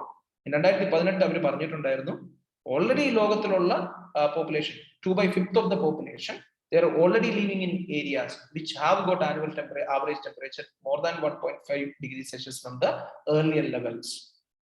Now, it also says that the temperature rise has been, phenomenal, and if you look at the last decades from 2008 to 18, or those 10 years, they were the hottest years in the last 1,25,000 years of the history of the earth. And it also says that the temperature rise in 2011 to 20, it was almost 1.59 degrees Celsius, much more than the temperature that has been risen in the period between 1850 to 1900, which means that the 10-year rise in the temperature has been much higher than what has been happening in the previous years. And now it is said that it is inevitable to look at a situation where we can limit the temperature below 1.5 degrees Celsius. So there is no chance of limiting the temperature below 1.5 degrees Celsius.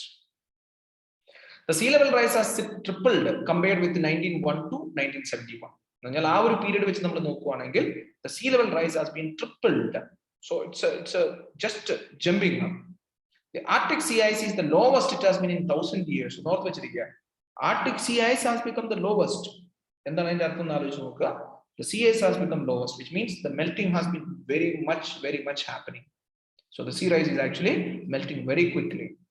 Coastal areas will see continued sea level rise throughout the 21st century, resulting in coastal erosion and more frequent and severe flooding in low-lying areas. Whatever we spoke just before. So the coastal areas, they will be having continuous rise of the sea level, and you will find how the erosion of the low-lying areas will happen. I can give you a very simple example. Have anyone of you who is belonging to Trivandrum area, you go to the Shankumugam region, see how the sea has taken over almost the Shankumugam beach, and it has come into the road. It has taken over the road that leads to the domestic airport. Anyone has seen it? Have anyone come to Trivandrum or gone through that particular way? Domestic airport പോകുന്ന വഴി ആരെങ്കിലും പോയിട്ടുണ്ടോ? Anyone has seen that thing? Shankumugam എന്ന് പറഞ്ഞൊരു beach. How you can see that there is no beach now left actually. Yes, Midhun has seen it. Yes. There's no beach left actually. The beach has been taken over. The road has been completely taken over. Now they are making kadal bitti ഉണ്ടാക്കിക്കൊണ്ടിരിക്കുകയാണ്. നമ്മളെപ്പോഴും അങ്ങനെയാണ്, എല്ലാം കഴിയുമ്പോഴാണ് നമ്മൾ ഭിത്തി ഉണ്ടാക്കുന്നത്. It's a beautiful thing. I remember one of the person I used to speak with him. He has been sometime in London. So when he comes in, he used to get angry seeing the broken roads. Road ഒക്കെ ഇങ്ങനെ പൊട്ടിപ്പൊളിച്ചിരിക്കുമ്പോൾ, what happens in India? What happens is that we first make the road. അത് കഴിയുമ്പോഴാണ് നമ്മൾ ഓർക്കുന്നത്, അയ്യോ റോഡിന്റെ സൈഡിൽ ചാലുണ്ടാവണം, അടിയിൽ കൂടെ പൈപ്പ് പോകണം. പിന്നെ നമ്മൾ കുത്തിപ്പൊട്ടിച്ച് പൈപ്പ് പൊട്ടിക്കാൻ തുടങ്ങുന്നു, ഇത് ചെയ്യുന്നു. ആ റോഡ് അതിന്റെ മേലെ പിന്നെയും കവർ ചെയ്യുന്നു. അടുത്ത ദിവസം പിന്നെ നമ്മൾ അത് കുത്തിപ്പൊട്ടിക്കുന്നു, അടുത്ത പൈപ്പ്. See, in London അല്ലെങ്കിൽ അതുപോലെ വെൽ മാനേജ്ഡ് ആയിട്ടുള്ള സിറ്റിയിൽ ഓൾറെഡി റോഡിന്റെ അടിയിൽ എവറിത്തിങ് റെഡിയാണ്. Whatever that is needed for the people and for the government, they arrange it in such a way and then prepare the road. So they don't have to break the road again. India, it is completely prepared. So India പണി തീരാത്ത വീട് പോലെ അങ്ങനെ ഒരു സ്ഥലമാണ് നമ്മുടെ India. കാരണം നാം ക്രിട്ടിസൈസ് ചെയ്യുവല്ല, there are reasons. പണി തീരാത്ത വീട് എന്ന് പറയുമ്പോൾ നമ്മൾ എപ്പോഴും കുത്തിപ്പൊളിച്ചുകൊണ്ടിരിക്കും. You go to the bigger cities, you go to small villages. എല്ലായിടത്തും കുത്തിപ്പൊട്ടിച്ചുകൊണ്ടിരിക്കുകയാണ്. Reason അതാണ്, as I told you, we don't have a planned management. We just do and then start thinking. This kadal bitti, actually I remember that people were demanding a wall between the road and that sea. വലിയൊരു demand ഉണ്ടായിരുന്നു വളരെ കാലം മുതലേ ചെയ്തു. പക്ഷേ they did not spend. Now they are spending tripled ആണ് ഇപ്പോഴത്തെ expenditure because the road is destroyed. Now you need to prepare the road. Now before it was easy, they could have easily done that. And everyone should know that, ഇപ്പം നമ്മളിപ്പോ മഹാരാഷ്ട്ര എന്നൊക്കെ പറയും, ബോംബെ ഒക്കെ ആണെങ്കിൽ തന്നെ അതെല്ലാം റിക്ലൈംഡ് ആയിട്ടുള്ള സിറ്റീസ് ആണ് കൂടുതൽ. അതൊക്കെ വെള്ളമായിരുന്നു, വെള്ളത്തിൽ മണ്ണിട്ടിട്ട് പൊക്കിയെടുത്ത സിറ്റീസ് ആണ്. അതുകൊണ്ടാണ് അവര് ഭിത്തിയൊക്കെ വെച്ചിട്ട് സീനെ കറക്റ്റ് ആയിട്ട് ബ്ലോക്ക് ചെയ്ത് വെച്ചിരിക്കുന്നത്. So what actually happens is that proper planning, lack of proper planning becomes a reason for it. So the coastal areas will see continued sea level rise throughout the 21st century and resulting in coastal erosion and all those things. About 50% of the sea level rise is due to thermal expansion. This is one thing you need to understand. When water heats up, it expands. Thus, warmer oceans simply occupy more space. അപ്പം വെള്ളം ചൂടാവുമ്പോൾ expand ആവുന്നത്. അങ്ങനെയാണ് ഈ ഒരു 50% of the sea level rise is happening. It is not because of more water coming inside. It is the thermal expansion. Because of the heating of water, the water gets expanded. The year 2019 was recorded to be the second warmest year. The warmest year so far has been 2016. 2016 കഴിഞ്ഞിട്ട് the warmest of the year has been 2019. So 2019 was considered to be the warmest. നമുക്ക് see, you don't have to go far away to understand what is happening because of the global warming.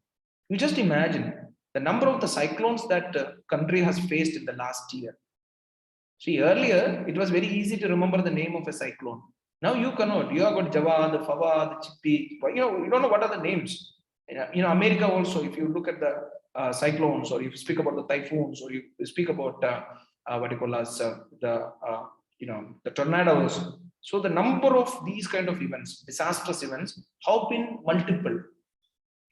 Like earlier, we used to have cyclones only in the what you call as the eastern side of India. Usually, it was from the Bay of Bengal, and you always hear about Chennai, what you call Odisha, West Bengal. They all come under the cyclones. But now it happened even in the western part of the country. So you find the cyclones that happen in the Indian Ocean, the side, I mean the Arabian Sea. So large number of cyclones, and you see the vagaries of monsoon. Now for the last 3 years, if you look from 17, 18, 19, 17, 18, 19, you have the continuous floods and the cases in Kerala. See how it has been actually happening. How the rain doesn't happen during the monsoon, and suddenly the rain postpones to August, and then it comes in such a large amount that the state is not in control of that. There are a lot of human made mistakes on the human made mistakes what you call it, adine trigger cheyyunnu parayunnathu these type of monsoon vagaries are. So that is why I'm telling you, there is nothing that you need to go back to see to any other place what is happening. You can see it only looking at the situation of our country. The flash floods, you look at the torrential rains that happened in Hyderabad last year. See how horrible it was. You might have seen Hyderabad facing these kind of rain, or the flash floods that is happening in the northern part of the country. നമ്മുടെ കേരളത്തിൽ തന്നെ ഉരുള് പൊട്ടിയതിന് ഒരു കണക്കില്ല ഈ ഒരു കഴിഞ്ഞ 2 പ്രാവശ്യം നോക്കുകയാണെങ്കിൽ. So these all those things, there are a lot of human induced ആയിട്ടുള്ള കാര്യങ്ങളുണ്ട്. Along with that, if you look into the climate change issues, or the instances of the climate change, how it has all caused issues. So you can keep that in your mind.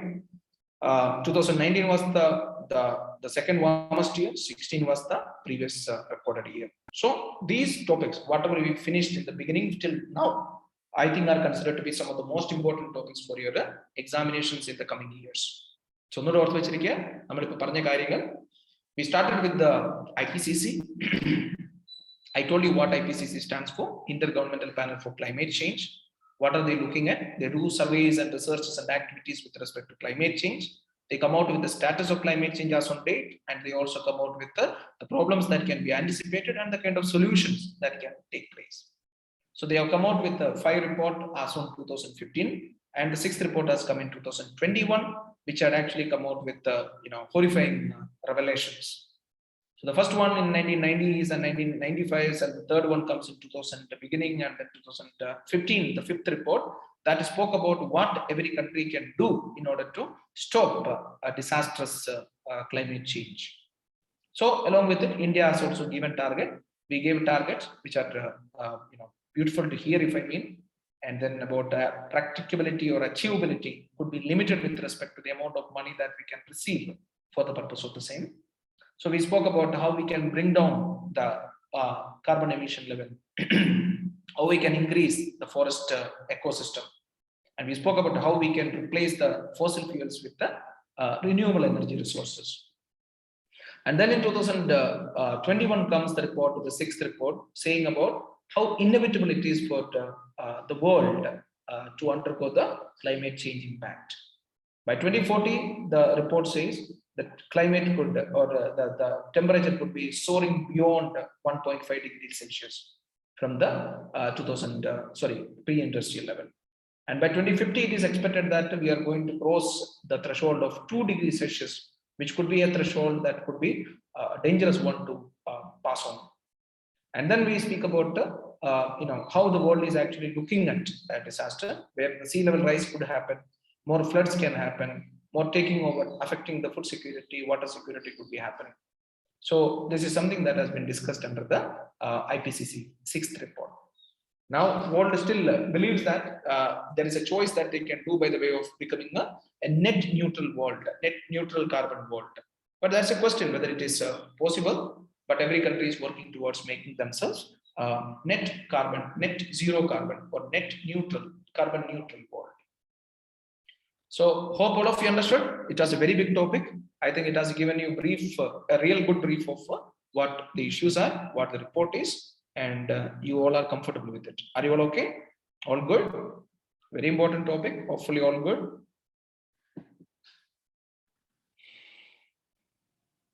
I've repeated also so that I did not want to have a miss of everything. Are you all okay? All good? Yes, okay, fine. So keeping the idea, you're fine. We'll be getting into the next topic. That will be rather static topic, which we'll be covering about the mangroves. So what will you do? We'll take, it's a 3 o'clock, it's a time 3 o'clock. We'll take a 10 minutes break and we'll come back to start with the mangroves part. 10 minutes break, okay? We'll come back.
So we'll come back to the topic. We'll just wind up with the rest of the part. So we are discussing about the we finished about the global warming thing and IPCC report. Now we'll be getting into some of the very important topics which are static in nature. We'll start with the mangroves part. It's about 1 second. Give me 1 second.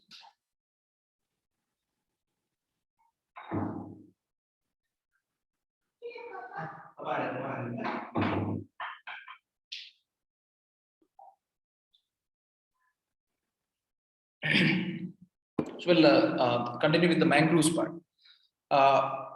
Here it's just a basic definition. We'll go through the basic definition and just run through them. It may not be just for information, and it would be good for if some questions come, you'll be able to connect it. Mangrove എന്ന് പറയുമ്പോൾ മലയാളത്തിൽ നിങ്ങൾക്കറിയാം ഈ കണ്ടൽക്കാടുകൾ എന്ന് പറയുന്ന സ്ഥലമാണ്. കണ്ടൽക്കാടുകൾ എന്ന് പറയുന്ന എന്ന് പറഞ്ഞാൽ ഇപ്പം നമുക്കിപ്പം കേരളത്തിലൊക്കെ ഇഷ്ടം പോലെ ഉണ്ട്. കണ്ണൂർ ഭാഗത്ത് അല്ലെങ്കിൽ അതിന് മുകളിലോട്ട് നോർത്തേൺ പാർട്ട് ഓഫ് കേരളയിൽ കുറച്ചുകൂടെ കൂടുതൽ നമ്മൾ കാണുന്നുണ്ട് ഇത്. So here what we are speaking about is the advantage, economic advantage of them. If you speak about what are the different benefits that is given by the mangroves. So the general definition for mangroves is littoral plant formation of tropical and subtropical sheltered areas in the coast. Coastal areas littoral plant formation. Littoral plant formation എന്ന് പറയുന്നത് വെള്ളത്തോട് ചേർന്നിട്ട് എന്ന് പറഞ്ഞാൽ സമുദ്രത്തിലെ വെള്ളത്തോട് ചേർന്നിട്ടുള്ള plant formation. So that is in the tropical and the subtropical sheltered areas in the coast. Coastal areas sheltered areas. The shelter പോലെ ഇങ്ങനെ form ചെയ്യുന്ന ആ ഒരു ഇതിനാണ് നമ്മൾ mangroves പറയുന്നത്. The plants are salt tolerant in nature and they are evergreen. Our salt tolerant ആണ്. Salt tolerant എന്ന് പറയുന്നത് they are able to tolerate what you call the salt water. So salt water അത് tolerate ചെയ്യാൻ വേണ്ടിയിട്ട് അതിന് capability ഉണ്ട്. Which means that they can live in the salt water and they are evergreen in nature. So throughout the year they are green. The leaves are available. Leaves are there. And ability to absorb fresh water from saline. രണ്ട് തരത്തിലുണ്ട്. Some plants are capable of absorbing fresh water from the saline water. Sea water in the fresh water absorb ability. But some plants have got ability of rejecting salt. The meaning of that one is that it can secrete salt. It can take the salt water and then salt will be secreted from it. So angana rendu tharathilulla plants undu. So just to keep in your mind, some plants they can absorb the fresh water from the salt water. The other side, the plants are capable of secreting extra salt that is absorbed by them. It has got blind roots, pneumatophores for respiration. Blind root എന്ന് പറയുന്നത് എന്താണെന്ന് വെച്ചാൽ the roots come from some other part. So you will see that thing. The roots will be coming from some other part. Like you will see them, the plants were somewhere, and the roots could be coming out from some other side. And there are also stilt root. Stilt root എന്ന് പറയുന്നത് the roots could be standing much higher on the ground. എന്ന് പറഞ്ഞാൽ മണ്ണിന് അടിയിലോട്ടല്ല, ഈ മണ്ണിന് മേലെ വെള്ളത്തിനുള്ളിൽ തന്നെ മണ്ണിന് മേലെ ഇങ്ങനെ നിൽക്കുന്ന സ്റ്റിൽറ്റ് റൂട്ട്സ്, അങ്ങനത്തെ റൂട്ട്സ് ആയിരിക്കും ചിലതിനുള്ളത്. ചിലതിന്റെ റൂട്ട്സ് എന്ന് പറയുന്നത് എങ്ങനെയാണെന്ന് വെച്ചാൽ Roots could be somewhere, the plant could be somewhere, the roots could be coming out from some other part of the place, the mangroves. Rhizophora species, they send their roots down, Avicennia send up. അപ്പൊ ഞാൻ പറഞ്ഞു Rhizophora species-ന്റെ roots താഴോട്ടാണ് പോകുന്നത്. But then I told you they almost stand like a stilt root, very high. The roots would be much higher. And then plant മണ്ണിന് മേലെ ആയിരിക്കും Roots കാണപ്പെടുന്നത്. Avicennia roots, they send their roots up. Avicennia species. അതൊരു വേറെ species ആണ്. ഈ Rhizophora Avicennia എന്നൊക്കെ പറയുന്നത് ഇത് mangroves-ന്റെ plants-ന്റെ സ്പീഷീസ് ആണ്. The seeds germinate on the trees itself. Some can stop from absorbing salt and some can secrete extra salt. You see that also. The seeds of these plants, they usually germinate on the trees itself. The മരത്തിന്റെ മേലെ തന്നെയാണ് ഇത് germinate ചെയ്യുന്നത്. So you know that it cannot go in the water, and it may not be good for them. They may not be able to germinate in the water. So that is the reason that seeds get germinated on the tree itself, and then only it falls and it grows. And നേരത്തെ ഞാൻ പറഞ്ഞതുപോലെ തന്നെ some plants have got the ability to stop absorb the fresh water from the salt water, and some have got the capability of secreting the extra salt that is taken in. So ഇങ്ങനെയാണ് ഓരോ ഇതിന്റെ ഫീച്ചേഴ്സിനെ കുറിച്ചാണ് നമ്മൾ പറയുന്നത്. Few have stilt root, as I told you, like the Rhizophora species. They have got stilt roots which are actually standing much above. like they are not coming out of the water, but plant in mere thanne ingane vellathil ullil thanne ingane pongi aayirikkum adinte roots irikkunnu. Adana nammal stilt root ennu parayunnathu. Ee stilt nammade chappals ennu parayilla, stilt chappal ennu parayilla. പെൺകുട്ടികളുടെ ഈ high heels ഉള്ള അതിനാണ് stilt എന്ന് പറയുന്നത്, ഈ ladies use ചെയ്യുന്ന high ഹീൽസിന്. So അതുപോലെ തന്നെ, so that is what here the plants would be looking like. The roots could be much bigger, much taller above the ground within the water. So you can just keep that in your mind, the basic features of it and basic concept of what is mangroves it is.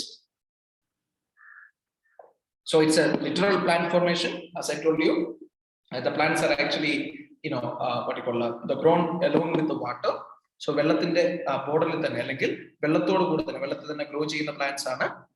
So you are usually found in the subtropical sheltered areas ആണ് കൂടുതലായിട്ട് കാണുന്നത്. അതൊരു shelter area പോലെയാണ് develop ആവുന്നത്. ഇപ്പൊ നിങ്ങൾക്ക് നോക്കുവാണെങ്കിൽ especially in the Odisha cost, ഇപ്പൊ അവര് ഹ്യൂമൻ ബീങ് നമ്മുടെ ജനങ്ങൾ തന്നെ അവിടെ പ്ലാന്റ് ചെയ്തുകൊണ്ടിരിക്കുകയാണ്. So they have brought in a lot of species from the Australian side. കാരണം we actually found the importance അല്ലെങ്കിൽ the role that is played by the mangroves. Usually in the cases of cyclone, during this time of tsunami, all this time the destruction could be reduced to large extent because the what you call these things were there, the mangroves were there, because they have got very powerful roots, they don't easily fall, and they were able to protect the land from the high tides and the tsunami waves and all those kind of things. So that is where we started in understanding the importance of this mangroves. So earlier also it was understood, but then after this incident, the people started to be understanding how important the mangroves, or how important role these mangroves perform. So here I talk about the features of it, just to keep in your mind. They are littoral plant formation, and they are salt tolerant plants. They are evergreen, and the thing about is that some have got various features, like some of the species have the ability to absorb fresh water from the salt water. Some have got the capabilities of secreting the extra salt absorbed by them, and they have got blind roots, like the trees could be somewhere, the roots could be coming out from some other part of the water, and some also have got stilt roots, where the roots could be standing high above, above the mud. It should be standing high above on the ground. And then we spoke about how the seeds germinate. The seeds usually germinate on the top of the tree so that it won't fall into the water and it gets affected. So later only it falls and it grows. So these are some of the important features about the mangroves. So ഇവിടെ നിങ്ങൾക്ക് വരാൻ പോകുന്ന ചോദ്യം ഇങ്ങനെയാണ്, which of the following are the features of the plants which grow in the mangroves area? So mangroves grow ചെയ്യുന്ന plants and the features എന്തൊക്കെയായിരിക്കാം? So easily they are salt tolerant. It's a very clear thing, they have to be salt tolerant, then only they will be able to grow. Next one, somehow blind roots. Yes, that is correct. Now the seeds germinate on the plants itself. Yes, that is correct. So you need to understand what are the features that can suit a plant which grow in the mangroves area. Now mangroves for future program. So this is a very important program that started, I think it was in 2006, after the tsunami event has completed. And after when the people started understanding how important the mangroves, or how important roles the mangroves perform. So that was the time a program was introduced for the protection of the mangroves, known as the Mangroves for Future program. It is investing in coastal ecosystem for sustainable development. So it is not only mangroves, it's a coastal ecosystem altogether. But specifically, if you speak about the major component of this program, would be the mangroves. So it is investing in coastal ecosystem for sustainable development, mainly named under the name Mangroves for Future program. It is a partnership-based, people-focused, policy-relevant approach tackling the challenges. The members like India, Maldives, Pakistan, Seychelles, Sri Lanka, Thailand, Vietnam, and all those countries which are in Indian Ocean region. So Indian Ocean region nations, which one you will look at the countries, you will understand these were the countries which had some kind of an impact during the tsunami of 2004.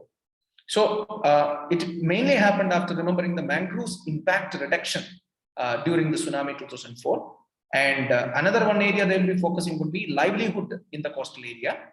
And the program includes corals, estuaries, lagoons, wetlands, beaches, etc. So under the Mangroves Future program, all these areas are included, such as the coral area, coral reefs, the estuaries, and the lagoons, and wetlands, beaches, coral islands and lagoons. അതുപോലെ തന്നെ wetlands ഉണ്ട്, reaches ഉണ്ട്, beaches ഉണ്ട്. Wetlands എന്ന് പറയുമ്പോൾ the sea wetlands or marine wetlands, അത് നമ്മൾ ഇപ്പം ഡിസ്കസ് ചെയ്യുമ്പോൾ നിങ്ങൾക്ക് മനസ്സിലാവും എന്താണെന്നുള്ളത്. So all these areas are actually being covered when you are taking this program under the name Mangroves for Future program.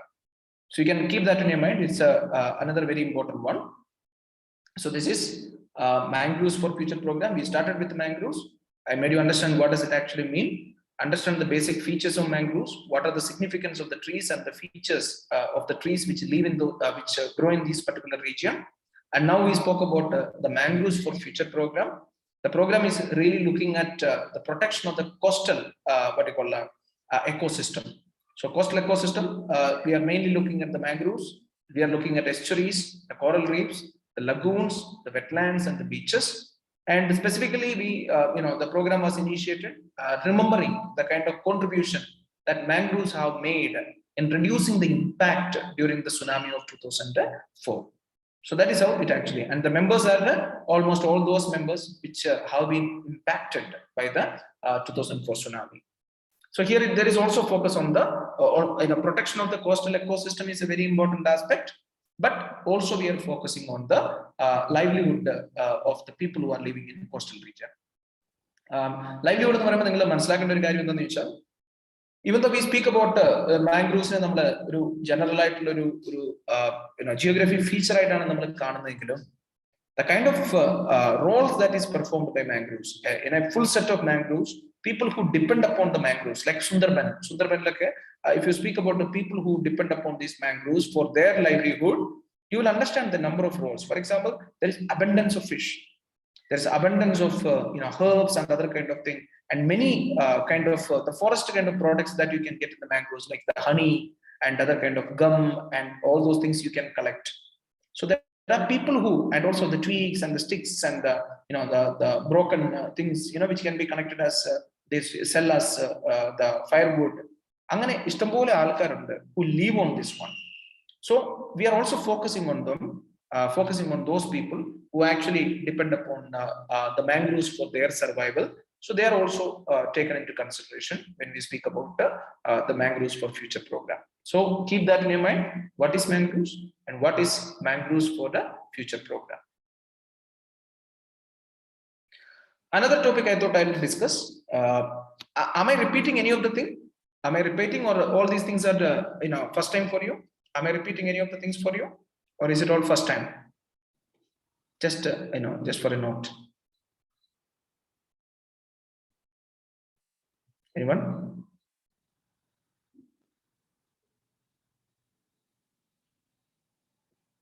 Somebody can tell me. Is it all first time, or are you people, have you, like in the sense as a part of an environment, have you heard through this thing? Have you seen this one? Or is it just, you're saying it first time as a part of your ecology syllabus? Some of the topics are taken in DNA sessions also. Okay, fine, excellent.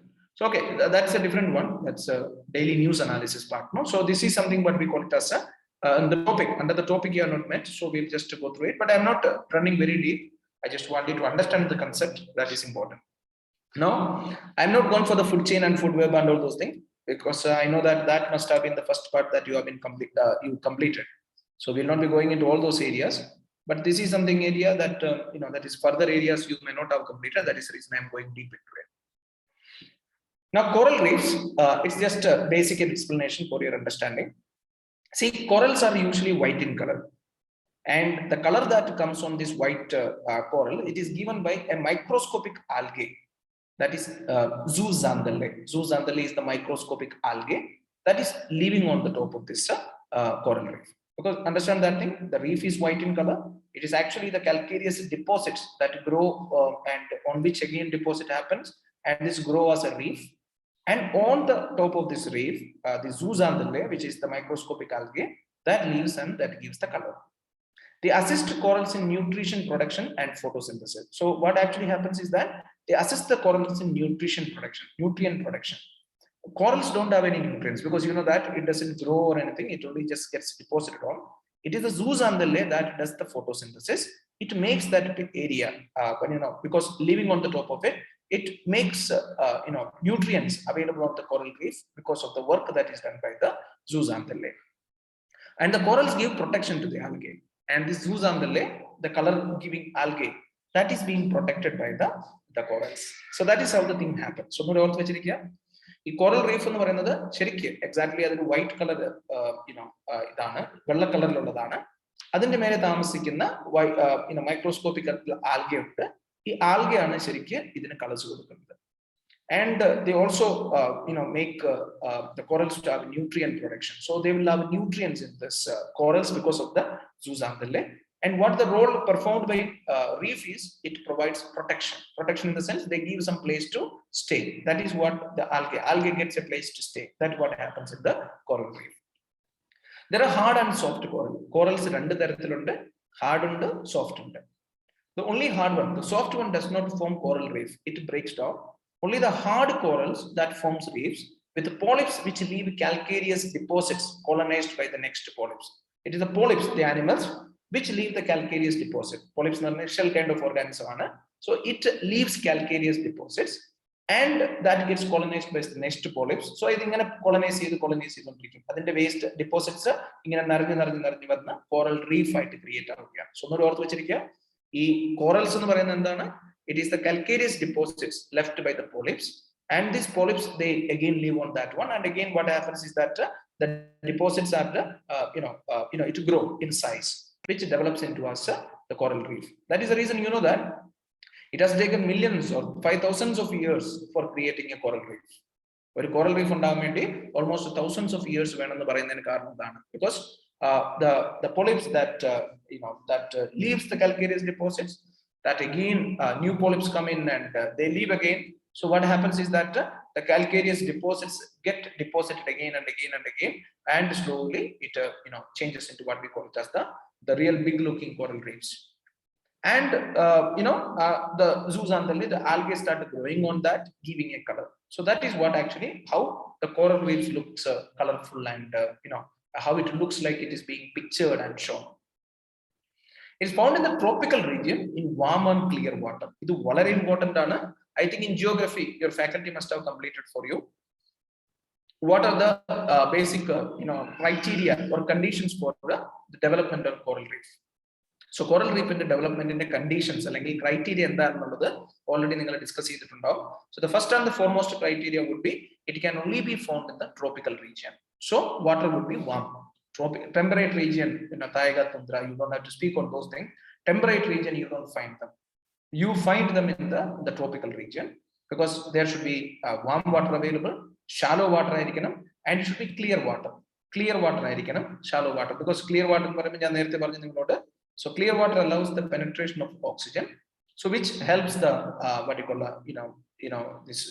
these things to grow. So it penetrates and it allows the coral reefs to grow. It also allows light to penetrate into these coral reef region. So I think they say that it's about 30 meters and a few meters, I don't remember the meters, 30 degrees Celsius hot water should be available, that warm water should be there. So these kind of conditions are given with respect to the criteria or the conditions for the coral reef to grow in a particular area. Kinds, there are various kinds of reefs in the world. There are infringing reefs, like which you find in Andaman Islands, and there is patch reef, which is found in Park Bay, Gulf of Mannar. Patch reef, patch, and barrier in Nicobar Island, Lakshadweep Island. Barrier island or barrier long fringing the coast not chair coast net 30 coral reef infringing patch patch barrier reef parallel land in a parallel long barrier reef, and atolls circle right reefs, circle right reefs atolls. If you see the pictures of Maldives picture, you might have seen atolls. Circle right deep form chain. So reef form chain. Atolls example in Maldives picture. So that is how it's being actually been described as. So just to crux at north coral reefs white in color. It is the microscopic algae zooxanthellae which actually gives them various colors. So reef എന്ന് പറയുന്നത് it's actually formed by the calcareous deposits which are left by the polyps and which are again colonized by the polyps, and again the reef what I call grows by the way of deposits being deposited on the top of it, and algae lives on it which gives them various colors. And then we spoke about the kind of clear and warm water that requires for the growth of for the survival of coral reefs. And then we spoke about the various kinds of reefs. We spoke about infringing reef in Andaman, and we spoke about patch reefs. Patch nu പറഞ്ഞാൽ ചെറിയ പാച്ചുകളായിട്ടുള്ള റീഫാണ് in Park Bay and Gulf of Mannar. And we spoke about the barrier reef, which is goes in parallel with, as I told you, land in parallel long the barrier reef, and Nicobar and Nicobar and Lakshadweep, and atolls in Lakshadweep and Nicobar. So there also you find the atolls, which are the circular kind of reefs, which are also formed. So these are some of the examples of reefs. So you can keep that in your mind. Further, there is one more. Low pace of coral building results in bank formation. So if the coral reef doesn't build very quickly, which means deposits are not gone on to it, then it will be changed into a bank because it will not grow higher. So what actually happens is that it grows in parallel with the shoreline. So അതുകൊണ്ട് അത് ഒരു height കുറച്ചായിട്ട് ഒരു bank ആയിട്ട് create ചെയ്യും. എന്ന് പറഞ്ഞാൽ അതിങ്ങനെ എക്സ്റ്റെൻഡ് ആയിട്ട് പോകും. I will tell you what is the meaning of it. ഇപ്പം പാരലൽ ആയിട്ട് ഇപ്പം ഷാലോ വാട്ടറിൽ ഇത് ഫോം ചെയ്യാണ്. And if the formation does not happen much, അത് വളരെ ബിഗ് ആയിട്ടൊന്നും ഫോം ചെയ്തില്ലെങ്കിൽ it will continue like the part of the river bank, sea bank അല്ലെങ്കിൽ sea shoreന്റെ ഒരു extended shore ആയിട്ട് അത് ഫോം ചെയ്യും. That is because there is no high formation. It is a very limited amount, ഒരു little വളരെ കുറച്ച് മാത്രമേ formation വരുന്നുള്ളൂ, സ്പീഡ് വരുന്നില്ല, lesser deposits are being happening. It provides habitat for fishes and others. Other is a common thing. If you see the pictures also, you can see the coral reefs are the major place where you find various kind of fishes, various colorful fishes. You might have seen, whenever you see picture of a coral reef, you can see how lot number of fishes are there. I remember only one time I had an opportunity to go to Andaman and Nicobar Islands. So we had undersea some kind of a movement. It was not an undersea movement actually. There was a boat that was moving. Andaman ഒക്കെ നിങ്ങൾക്ക് അറിയാൻ പറ്റുമായിരിക്കും. അവിടെയൊക്കെ നമ്മുടെ see shore എന്നൊക്കെ പറയുന്നത് വളരെ shallow ആണ്. Even almost 500 meters you can walk into the sea. നമുക്ക് നടന്നു പോകാൻ പറ്റും സീയുടെ ഇതിലോട്ട് ഉള്ളിലോട്ട്. There was one of the trip that I have done where we sat in a boat and the bottom of the boat was glass. So you can see under the sea what are the things that happen. You can see the reefs, you can see the fishes and all those kinds. It's a very beautiful thing to see. That's something you start watching by the time you fly to Andaman. Andamanlottokke nammal port player-lokke flight kerumbol thanne namukku flight il ninnu kaanan pattum etra beautiful aanu adinte reefs ennokke molil namukku kaanan pattum. So there you can actually find how the real picture of how shallow water, how clear water is required. In Andaman case, water ennu parayunnathu crystal clear aanu, pristine waters aanu. So that all these things that helps in the development of the coral reefs in this particular region. The major threat that is being faced in the threat is bleaching due to the industrial effluence. Like one of the example could be Adani is throwing their coal mine waste into Great Barrier Reef. So that actually happened in one of the years, which was very heavily criticized. So it was something one of the coal mining activity where Adani's had a partnership in Australia, where after that things were done, there was an instance where the coal mine waste from the coal mines were all thrown into the Great Barrier Reef. So another one threat that's actually human induced pollutioning. Another one we speak was the industrial effluence. See, carbon dioxide, example. So when carbon dioxide, as we said, how iron seeding is done. So we said that when iron drops are actually iron, when it is actually dropped on the ocean, it promotes the growth of algae. And then when we said that when algae is grown, they use carbon dioxide for photosynthesis, And once its time is over, they are actually brought down to the bottom of the ocean. So the ocean the bottom. So when it goes to the bottom of the ocean, we also spoke that the carbon dioxide which is present in these algae, they can work with the ocean water. That ocean water working. There is the formation of carbonic acid. So carbonic acid is actually formed. So this carbonic acid, which is acidity or acid in nature, which actually has got impact on these coral reefs, shell organisms, or whatever you speak, which has got these kind of shell kind of fishes or fish organisms. So they all are affected by that. So that causes the bleaching of these coral. They can actually bleach. The heating of the atmosphere, that is all like the pH value. When it becomes more and more acidic, the pH value of the ocean water, now it's around 7.9. I think it's becoming more and more acidic than from the base level.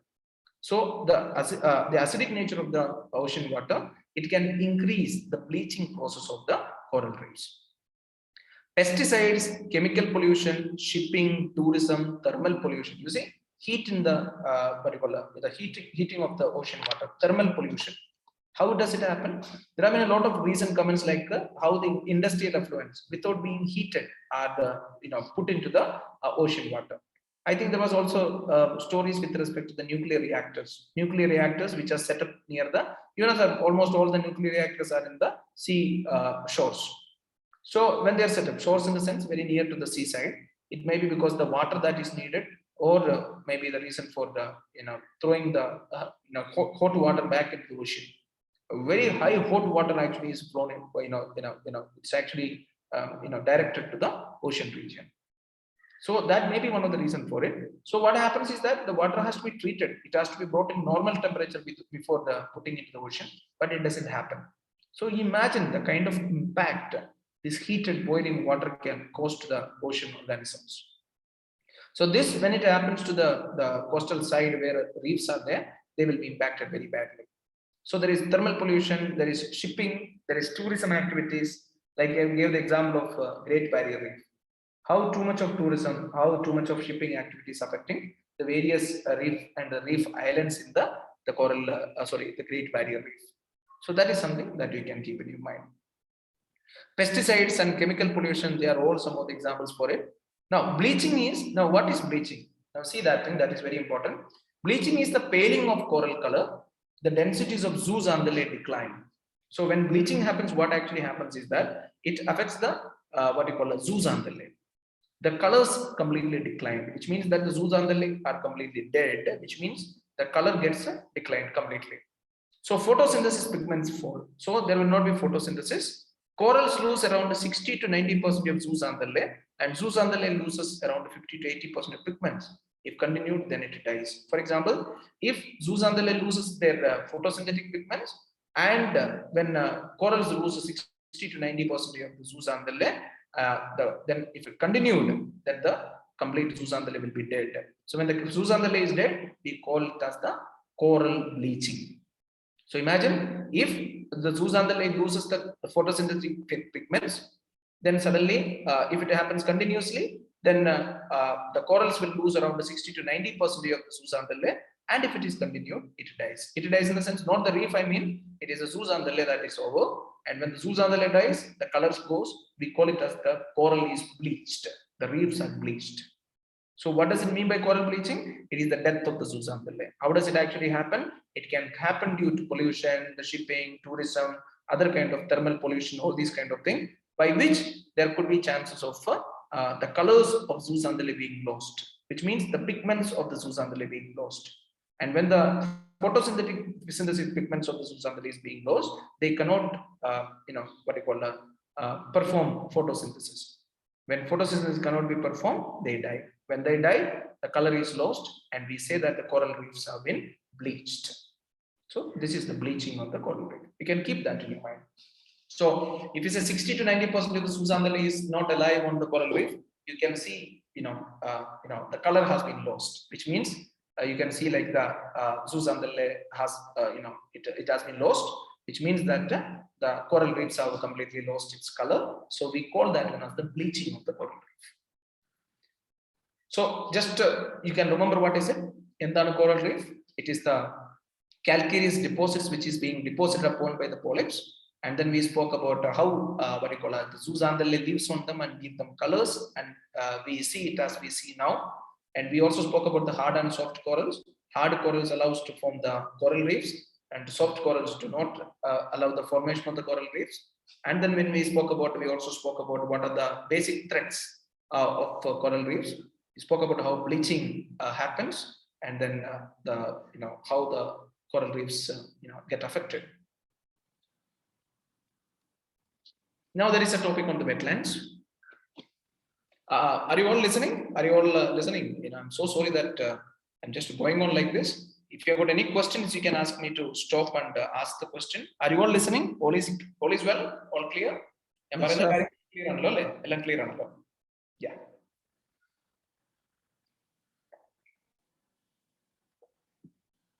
So next is the wetlands, which is another very important concept. I think throughout our discussion in the last two sessions and today's session, we spoke about wetlands a lot. We spoke about a lot of examples of wetlands. So by this time, I know that you people are already clear about what is the concept. But then let us take it a little more. So it would be good that if we can actually go a little more point wise, so that your understanding of the subject would be rather more clear. So when you speak about or when you generally give an explanation on what is wetland, the best of the definition is actually given here. It is areas of marsh, peatland, water, natural or artificial, permanent or temporary. Water could be static or flowing. It can be brackish or salt water, including marine water depth not more than 6 meters. So the condition that is given is that the depth could be sometime varying. I'll show you that one in next slide. I'll separate between what is a wetland and what is a lake. Then it will be more clear for you people. So this is a very clear definition, but a very long definition that you need to understand what a wetland is. I think the first and the foremost criteria what you need to understand is that the depth, which is not more than 6 meters. So you can take the borders of the mangroves can be one of the best example, and the shore regions of the lakes, rivers, where there is also considerable amount of vegetation. See, that will be the clear idea when you speak about the wetland. So where the depth is not more than 6 meters and where there is considerable amount of vegetation. And then you can go into the statement, you can understand it. It is areas of marsh, peatland. Peatland chili marsh. So marshy area peatland with muddy peatland, water area where there is covered with water, area which can be natural or artificial. Now, natural wetland natural light present. It could be a part of the river, part of the lake, natural light present artificial. The best example for artificial wetland is paddy field. Wetlands. But they are not permanent, they are temporary wetlands. They can be natural or artificial, they can be permanent or temporary. Now, permanent means, as I told you, these rivers, the wetlands which are naturally found usually are usually permanent ones, and temporary ones paddy fields basic purpose salt ban uppu padangalokke undavullo sea side la kandakum adinekku nammal temporary wetlands ennu parayunnathu. Water could be static or flowing.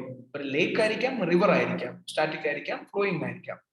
അതുപോലെ brackish ആയിരിക്കാം, salt water ആയിരിക്കാം. Brackish എന്ന് പറയുന്നത് salt content ഉള്ളത് പക്ഷെ വളരെ കൂടുതൽ ഇല്ലാത്ത ബാക്ക് വാട്ടർ പോലെയുള്ള സ്ഥലങ്ങൾ. നമ്മുടെ ഈ കനാൽ ഇത് എന്താ പറയുന്നത്, നമ്മളതിനെ പറയുന്നത് എന്താണ്, കായൽ എന്നൊക്കെ പറയുന്നത്, കായൽ പോലെയുള്ള സ്ഥലങ്ങളായിരിക്കാം. അതുപോലെ തന്നെ salt water ആയിരിക്കാം. Marine water depth not more than 6 meters. Depth should not be more than 6 meters. So that would be the best example. So ഒന്നുകൂടി ഓർത്ത് വെച്ചിരിക്കുക, വെറ്റ്ലാൻഡ് എന്ന് പറയുന്നത് മാർഷ് ലാൻഡ് ആയിരിക്കാം, പീറ്റ് ലാൻഡ് ആയിരിക്കാം, വാട്ടർ ലാൻഡ് ആയിരിക്കാം, natural ആയിരിക്കാം, പെർമനന്റ് ആയിരിക്കാം, ടെമ്പററി ആയിരിക്കാം. It should be artificial ആയിരിക്കാം. So the major condition they speak about is the depth which must not be more than 6 meters. Now it can be inland wetland area, which is natural and man-made, like the Oxbow Lake. Oxbow Lake in geography how in a river, how the water, particular, it moves on a particular direction, that there is an Oxbow Lake is formed in the river. It's actually a river geography. I think you all know about what is an Oxbow Lake. So it could be a natural one or a man-made one. Like Oxbow Lake could be an inland one, lakes ആയിരിക്കാം, ponds ആയിരിക്കാം, അല്ലെങ്കിൽ man-made tanks, reservoir. നമ്മുടെ ജനങ്ങൾ ഉണ്ടാക്കുന്ന ടാങ്കുകൾ, reservoir, കുഴിയൊക്കെ കുത്തി ഉണ്ടാക്കുന്ന അങ്ങനെയുള്ള ഒരു നാച്ചുറൽ ആയിരിക്കാം, ഇൻലാൻഡ് ആയിരിക്കാം. And coastal wetlands എന്ന് പറയുന്നത് man-made ഉണ്ട്, salt pans, aquaculture, and natural ones like estuary, lagoon, creek, backwaters, bays, etc.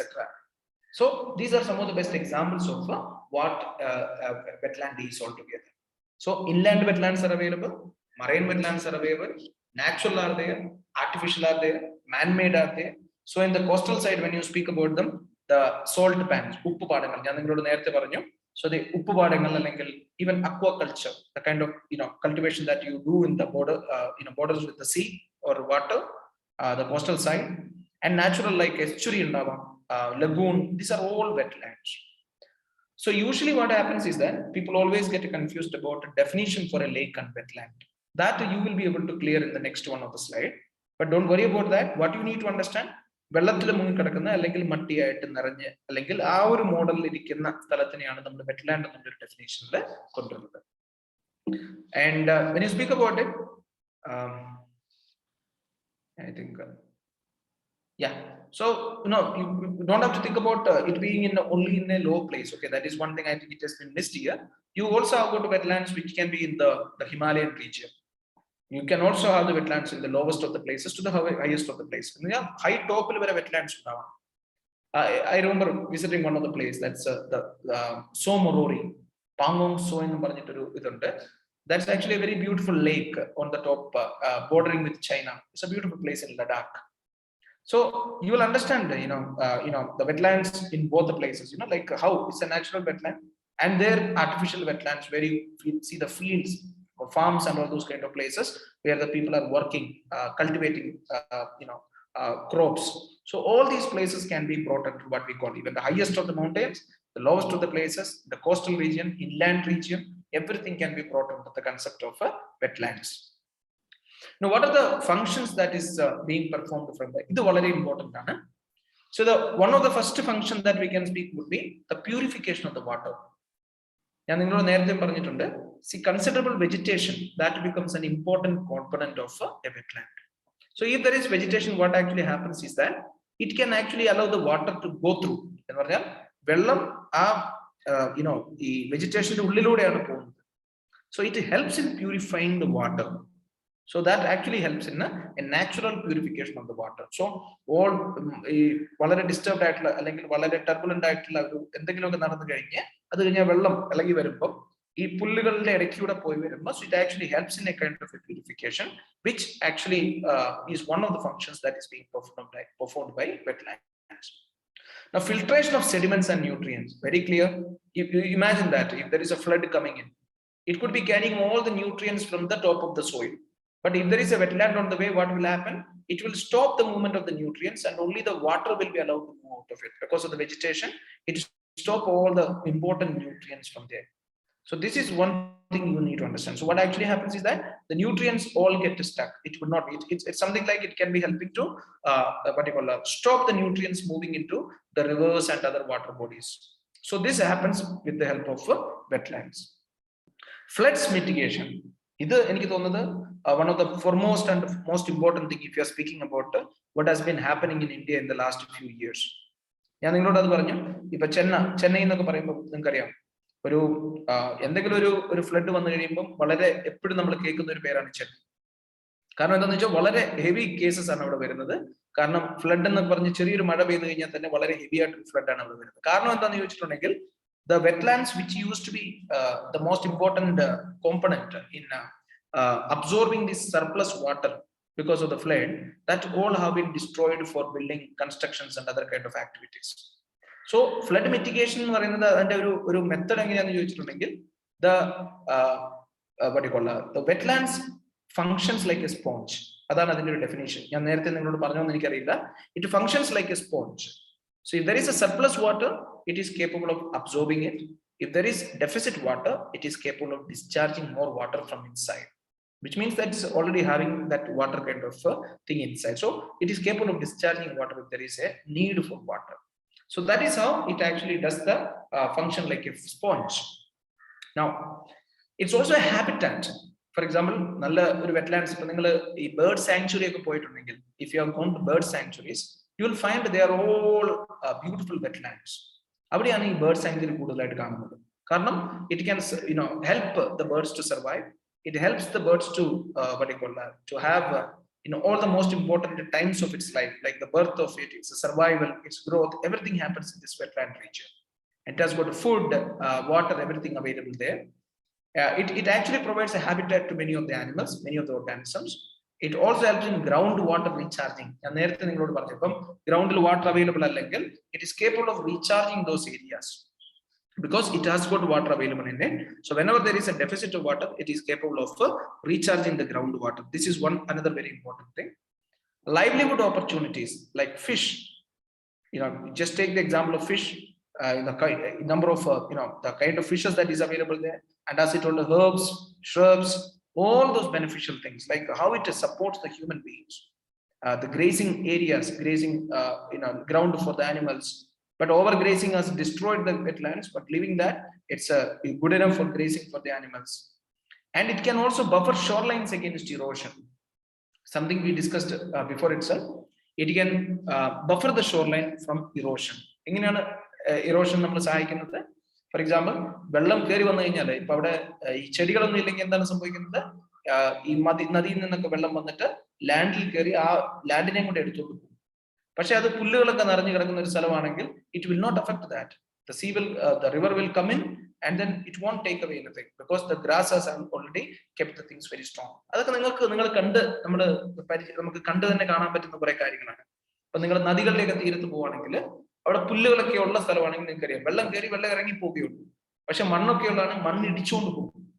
So that is erosion.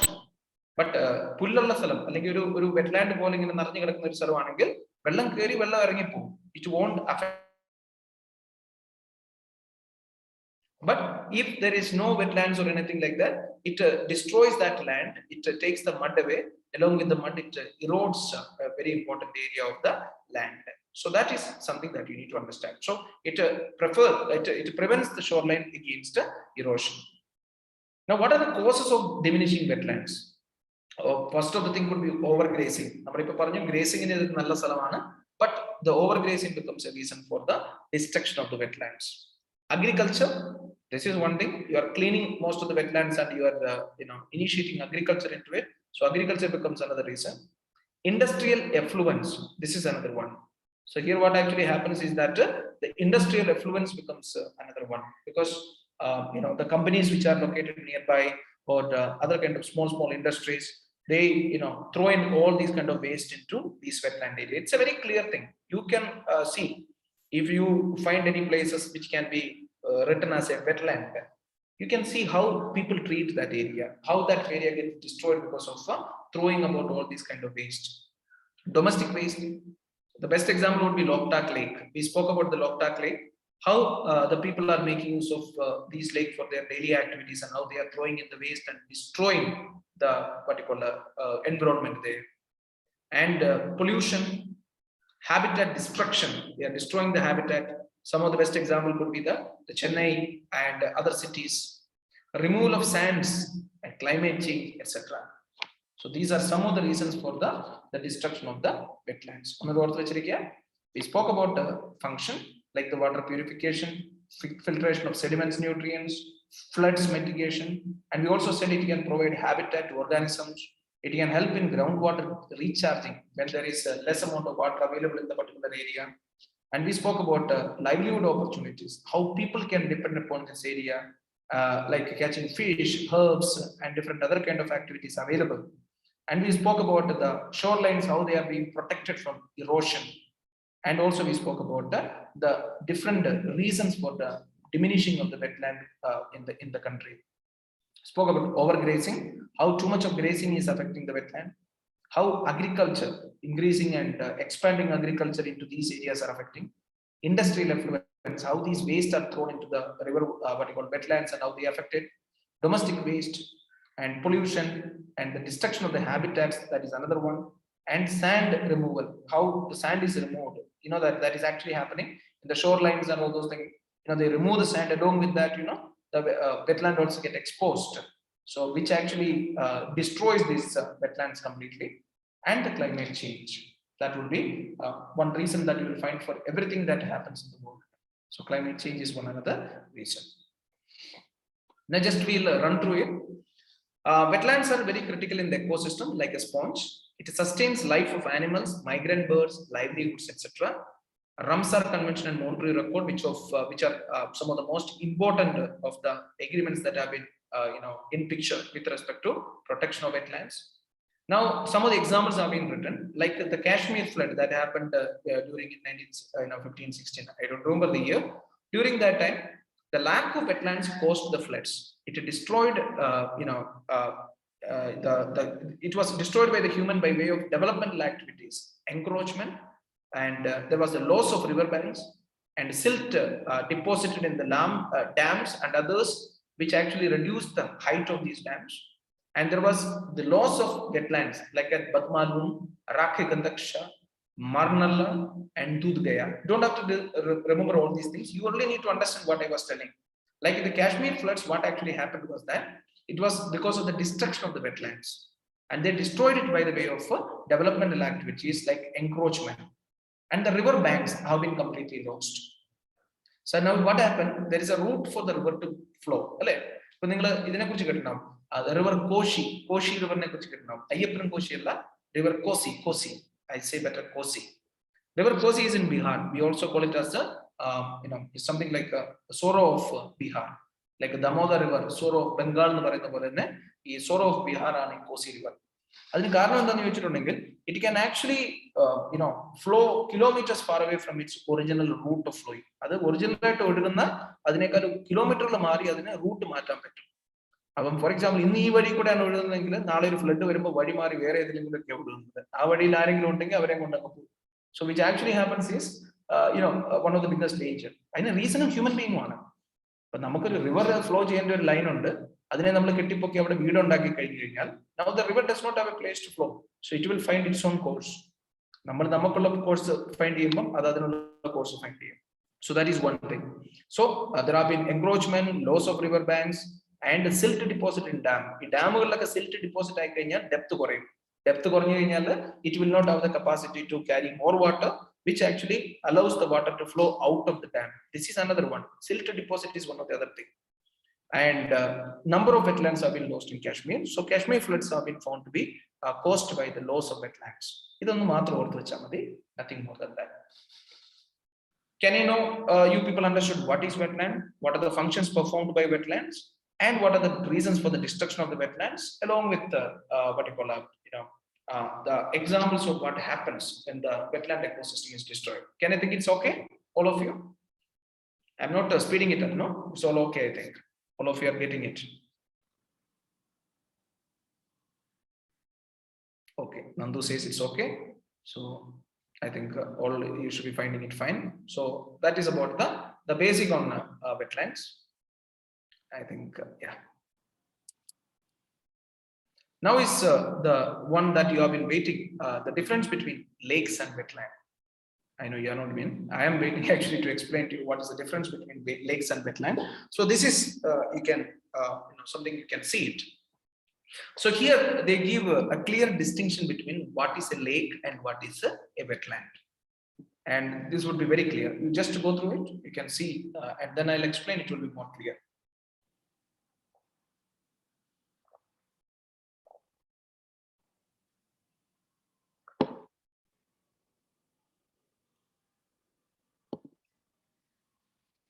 NLCP stands for National Lake Conservation Program, NLCP. So we have got a National Wetland Conservation Program, and we also have got National Lakes Conservation Program.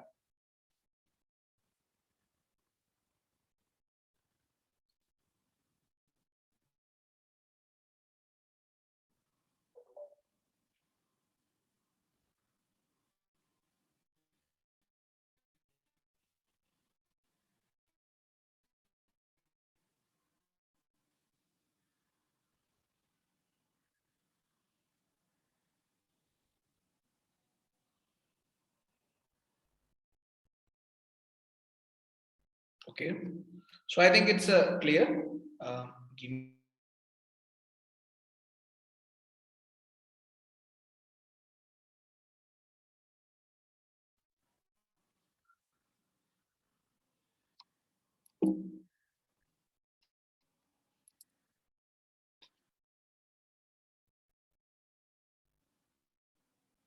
Okay, all clear? Did you all understand what is it? All of you?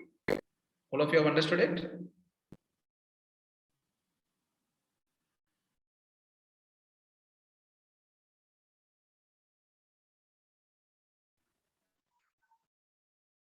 All of you understood what is it? What is the basic difference between the lakes and the wetlands? Lakes, wetlands. Are you listening? I think the connection was cut in between. Can you hear now what I'm speaking? All of you can hear? Yes, sir. Yes, okay, then it's fine. I think the connection was cut off because my phone had become heated up. So I thought the personal hotspot had been stopped by itself. So I think it's clear. So as per the National Lake Conservation Program, a lake is a standing water body with a minimum depth of 3 meters. See, the minimum depth of 3 meters, less aquatic vegetation, more than 10 hectares of land, water for drinking, irrigation, and entertainment.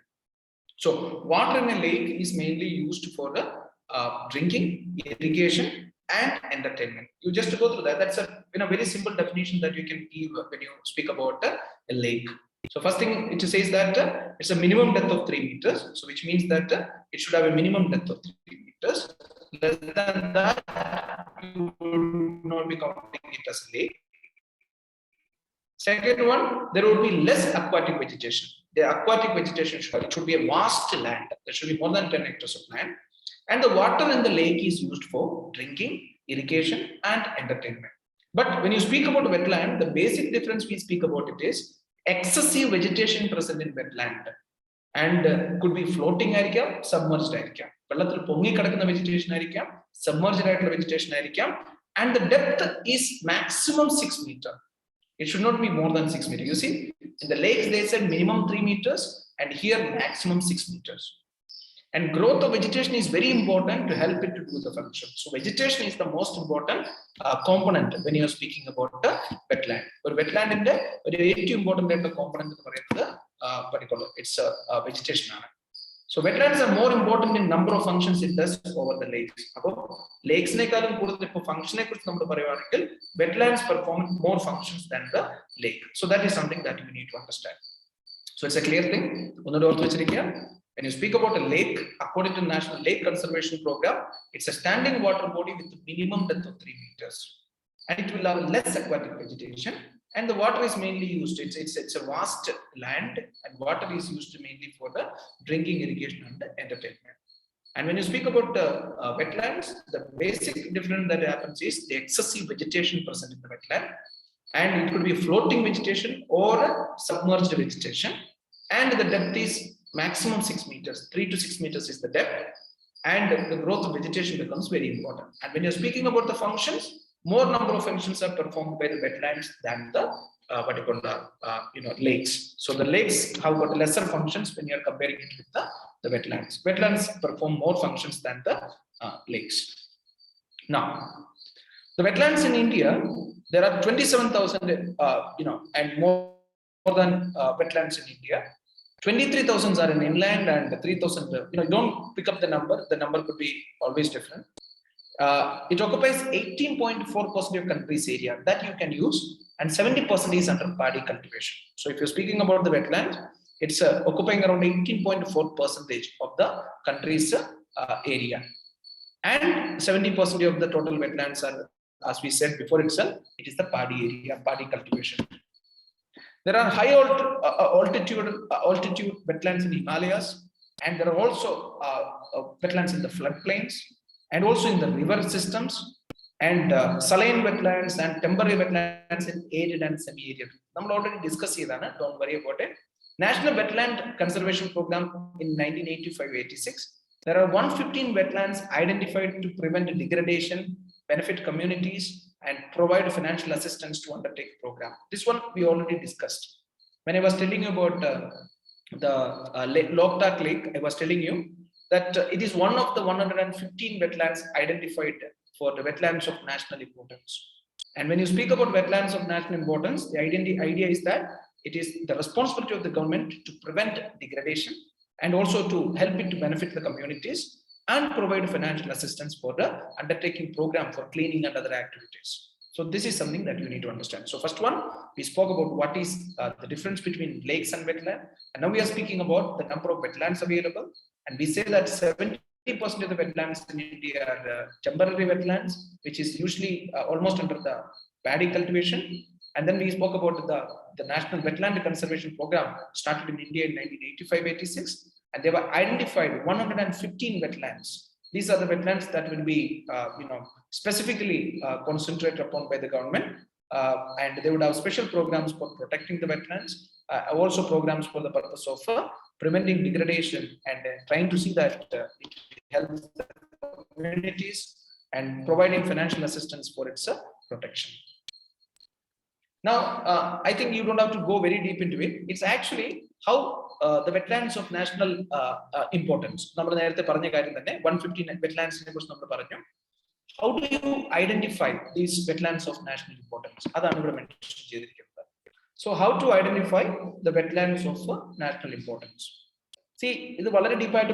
Just north see, it should be a representative area. It should be a rare area and a unique area. So this is one most important thing that is given here. It should be representative, it should be rare, it should be unique. And a total area will represent the area and rare and unique.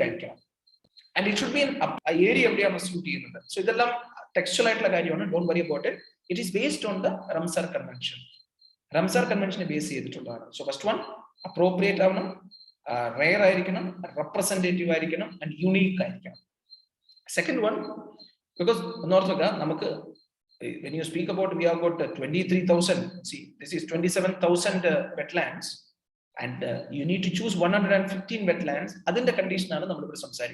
So, in national importance, we identify 115. So, representative, rare, unique, and it should support vulnerable, endangered, critically endangered species or threatened ecological community. See, it should support vulnerable, endangered, critically endangered species or threatened ecological communities.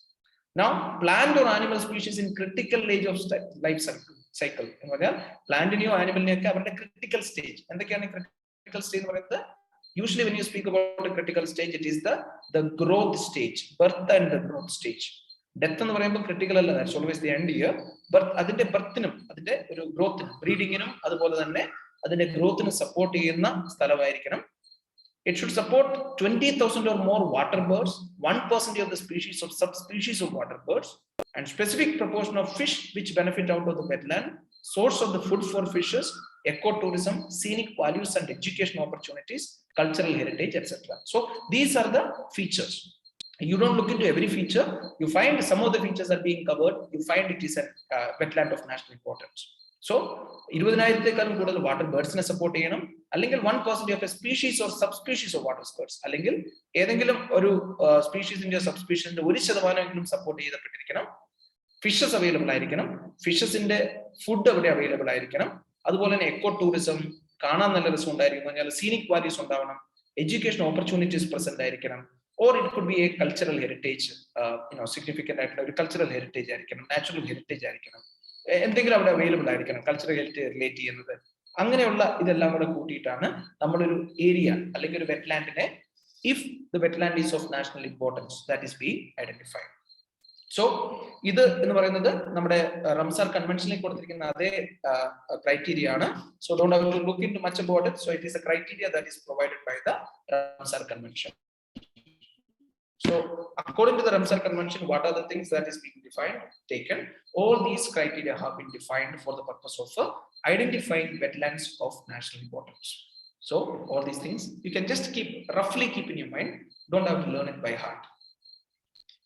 Now we'll get into the next one, another very important area. So this one also could be very important for you people, because this one is also a regular question being asked. What is Ramsar Convention? So it's an intergovernmental treaty for national action and international cooperation of conservation and wise use of wetland. This statement is very important. I think one of the exams they asked, which of the following is the definition for Ramsar Convention? It's an intergovernmental treaty for national action and international cooperation for conservation and wise use of wetland. So it happened in 1971. It happened in the city of Ramsar. It's an Iranian city, and it came into effect. It came into effect in 1975, and India became a member in 1982. So there are 163 contracting parties. That is where 163 parties are who have contracted or signed and ratified the treaty. So the mission is conservation and wise use of wetland through local, national, international cooperation and contribution towards achieving sustainable development throughout the world. So in the idea of see, Ramsar Treaty in the protection of wetlands treaty. So this started in the year 1971 after the particular conference in city of Ramsar in Iran. In 1975, the treaty came into effect. 1982, India became a member. Then the target almost 163 members are the contracting party. The mission is conservation and wise use of wetland. Wetland in a property use conserve the main idea through local, national, international cooperation. So there should be national, local, international cooperation and contribution towards achieving sustainable development throughout the world. So this is the idea of Ramsar Convention. This is important that three pillars. So the three pillars which are very important when you speak about Ramsar Convention. Pillars on which the Ramsar Convention stands. The most significant points of Ramsar Convention. First one, work towards wise use of all wetlands through national land use planning, appropriate policies and legislation, management actions, and public education. Very clear. It is your national level contribution. What are the things that you can do? You can do land use planning. How the land have to be properly used, so that the wetlands in the particular nation will not be suffering. It will not be affected. So proper land use must be done, which means that you should not destroy the wetlands and construct the building. So try to see that the land is used in such a way, the wetlands which are in that particular region are protected. And appropriate policies and legislation. Now you know that in India we started a lot of programs. We have got ecological sensitive zone, program started. And that's why wetlands permission permission. Best of the example would be the Marad case, Marad flat in the case. It's rather than a coastal regulatory area, like a CRZ coastal regulation zone. You can look at the aspect as how people go on to build apartments in these regions, which are very sensitive. There are many reasons for it. It is not very healthy for the building, and also it is not healthy for the environment also. And when it is not healthy for building, it is not healthy for you also, isn't it? So that kind of construction has been very common, and you call it lake view apartments, isn't it? Lake view, so that you can see the lake. So it happens not only there. I think there are things happening everywhere. You come to go to Trivandrum, you go to any other states in India also. Kerala, I think that there is a bit more serious action happen based on something else. But other cities, it is still common. In that case, you cannot have any of the flats of even Ambani's flat cannot be there in the Mumbai. In Mumbai, what is sold in the coastal region. So what actually is happening is that you need to plan it in such a way that the wetlands are not destroyed. You need to plan it in such a way that the land is used in most particular wise use of wetland. That's wise use another idea. So using them in a very proper way so that it can do its functions properly. So you can protect them, you can manage the wetlands in a proper way. Designate wetlands for list of international importance to ensure effective management. This is the second pillar. First one, the national wise program, where you will be able to manage the wetlands properly through the proper land use policies and all those things. Second one is designating wetlands for international importance. Now you need to designate particular wetlands which is of international importance, and by designation, the whole world, the attention of the whole world comes to it. So this is something that is the second most important thing. Designating a wetland for the international importance. The third one is cooperation internationally for transboundary wetland share and wetland systems, shared species and development and projecting affecting wetlands. Cooperation. That is what transboundary wetland share. And then transboundary wetland, a wetland that is shared by two different countries. Like I told you, Pangong So. The Somorori, the wetland that is found in the Ladakh region, it is shared between India and India. So here there should be international cooperation so that they can work together for the protection of the wetland. You can protect the shared species. If we speak about Ganges river dolphin, if it is present in Brahmaputra river side of India and also Brahmaputra river side of China, they both have to come together to protect this species specifically, because it is actually shared by both the countries. And development projects, like if you speak about the projects that is taken place, that has to be properly managed, that has to be properly shared by the both countries. So these things have to happen internationally.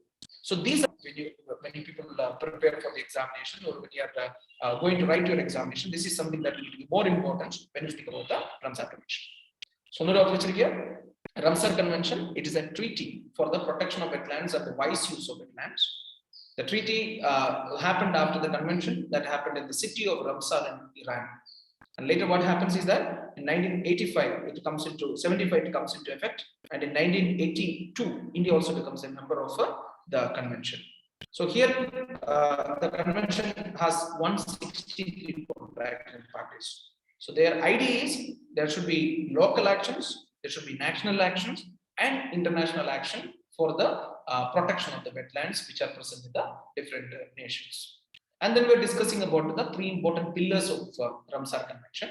First one, we spoke about how nationally the country has to make better planning, better policy, better action in order to protect and wise management of the wetlands in the nation.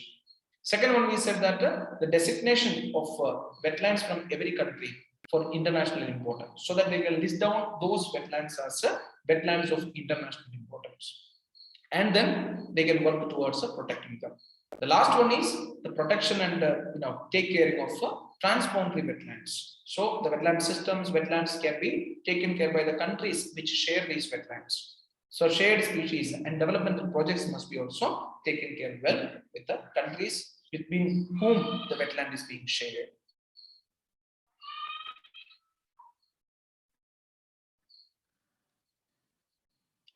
Yeah, one second.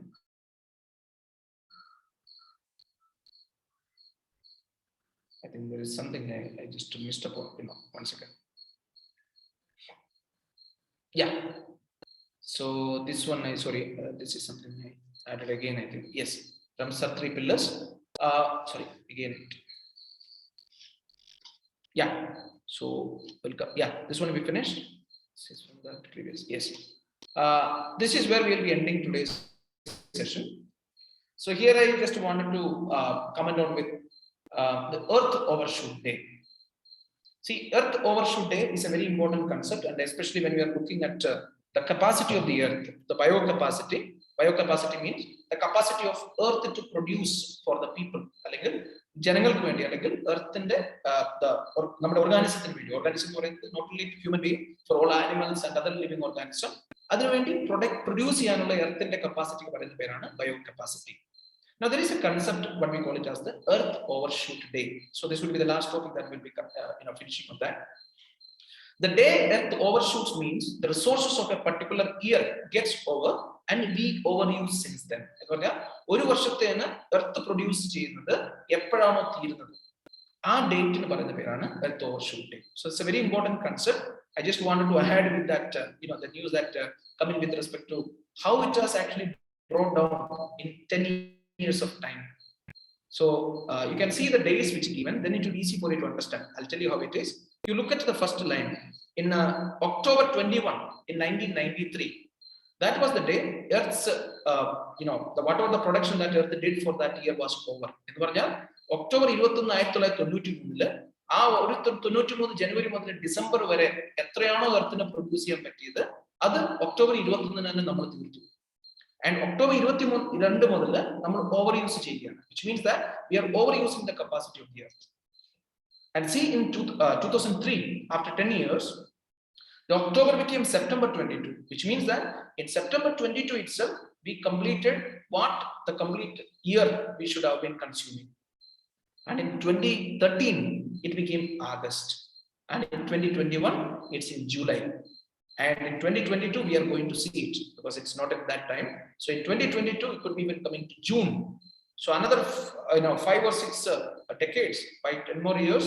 Sorry, it's not 2021. 2031, it is going to become June 2031. So just imagine another 6 decades. We are going to see on 1st of January, we will be completing whatever the earth has prepared for you for that particular year. I suppose earth overshoot. From that day onwards, we are overusing the earth. We are making earth to work doubly. So the day earth overshoots means the resources of a particular year gets over and we overuse since then. The approximate date humanity's ecological resource consumption exceeded what earth can renew that year.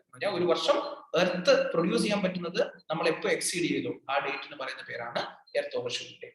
So it has been almost changing by a month in a 10 years period. ഓരോ ഡെക്കേഡിലും 10 വർഷത്തിൽ ഓരോ മാസത്തിന് നമ്മൾ പുറകോട്ട് പോയിക്കൊണ്ടിരിക്കുകയാണ്. So ഓരോ decades നമുക്കൊരു മാസമാണ് നമ്മൾ പുറകോട്ട് വരുന്നത്, which means that we are exceeding in a very heavy way. The population is multiplying and our consumption pattern is changing. So we are exceeding our consumption. Now the consumption needs 1.5 times of the earth. Earth 1.5 വർഷം എത്രയാണ് consume ചെയ്യുന്നത് അതാണ് നമ്മൾ ഒരു വർഷം കൊണ്ട് consume ചെയ്യുന്നത് എന്ന് പറഞ്ഞാൽ 1.5 വർഷം അവർ എത്രയാണ് പ്രൊഡ്യൂസ് ചെയ്യുന്നത് എർത്ത് പ്രൊഡ്യൂസ് ചെയ്യുന്നത് we are completing it in 1 year itself. China, it is 2.5 times. The meaning of that one is that earth ഒരു രാജ്യത്തെ മാത്രമായിട്ട് നമ്മൾ നോക്കുകയാണെങ്കിൽ China consumes almost 2.5 times of the consumption of the earth, the production of the earth. Earth ഒരു വർഷം produce 2.5 വർഷം produce ചെയ്യുന്നതാണ് China ഒരു വർഷം കൊണ്ട് കൺസ്യൂം ചെയ്യുന്നത്. Japan 7.1 because Japan does not have any kind of resources. So Japan consumes what earth produces for 7.1 years. Qatar 5.7, India 1.8 times, almost 2 times, US 1.9 times, etc. So this is what we call it as a earth overshoot day. Sir, can you repeat the data calculation? I missed due to the data issues. It's very simple. What you need to understand is that when are we overusing what earth has produced for that year? എന്ന് പറഞ്ഞിട്ടുണ്ടെങ്കിൽ നമ്മുടെ 2022 ജനുവരി മുതൽ December വരെ earth നമുക്ക് വേണ്ടി produce ചെയ്തിരിക്കുന്നത് നമ്മൾ July ആകുമ്പോഴത്തേനും കഴിച്ചു തീർക്കുകയാണ്. അതിന്റെ അർത്ഥം എന്താണെന്ന് ചോദിച്ചിട്ടുണ്ടെങ്കിൽ by July we are finishing what the earth has produced for the complete year, and that is different for different countries. But if you are looking at general average, നമ്മുടെ total വേൾഡിന്റെ ആണ് നോക്കുന്നത്. കാരണം ചില രാജ്യങ്ങൾ വളരെ കുറച്ചേ കൺസ്യൂം ചെയ്യുന്നുള്ളൂ, ചില രാജ്യങ്ങളിൽ too much ആണ് കൺസ്യൂം ചെയ്യുന്നത്.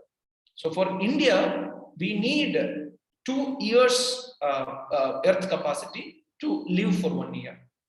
In Japan, they need 7 years of earth capacity to live for 1 year. Qatar needs 5.7 years of capacity to live. 5.7 years earth എന്താണ് പ്രൊഡ്യൂസ് ചെയ്യുന്നത് അത്രേ അവർക്ക് ഒരു വർഷം ജീവിക്കാൻ വേണ്ടി വേണം. That is because of the lack of resources. So that is what the situation.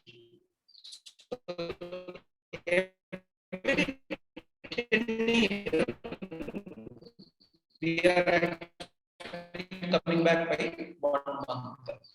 Meaning of that one, after 6 decades, you can see that we will be that the first day itself will be completed. We are overusing the earth to such an extent we may not be able to survive for very long. So that is what earth overshoot day is. So I think today's class was too much filled with a lot of facts, a lot of random information. But hopefully you people have got, I think you have been carefully listening, a lot of questions have come in. And it was a long session.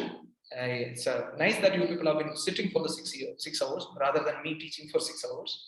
And thank you very much. We'll meet tomorrow for the final session. And then we'll wind up with the rest of the things that is important for you people. I think it has been very clear. Today's session has been very clear for you, whatever you have taken. And I think you have gotten a lot of knowledge too. So thank you very much. We'll stop for the day. We'll meet tomorrow. All good? Thank you, sir.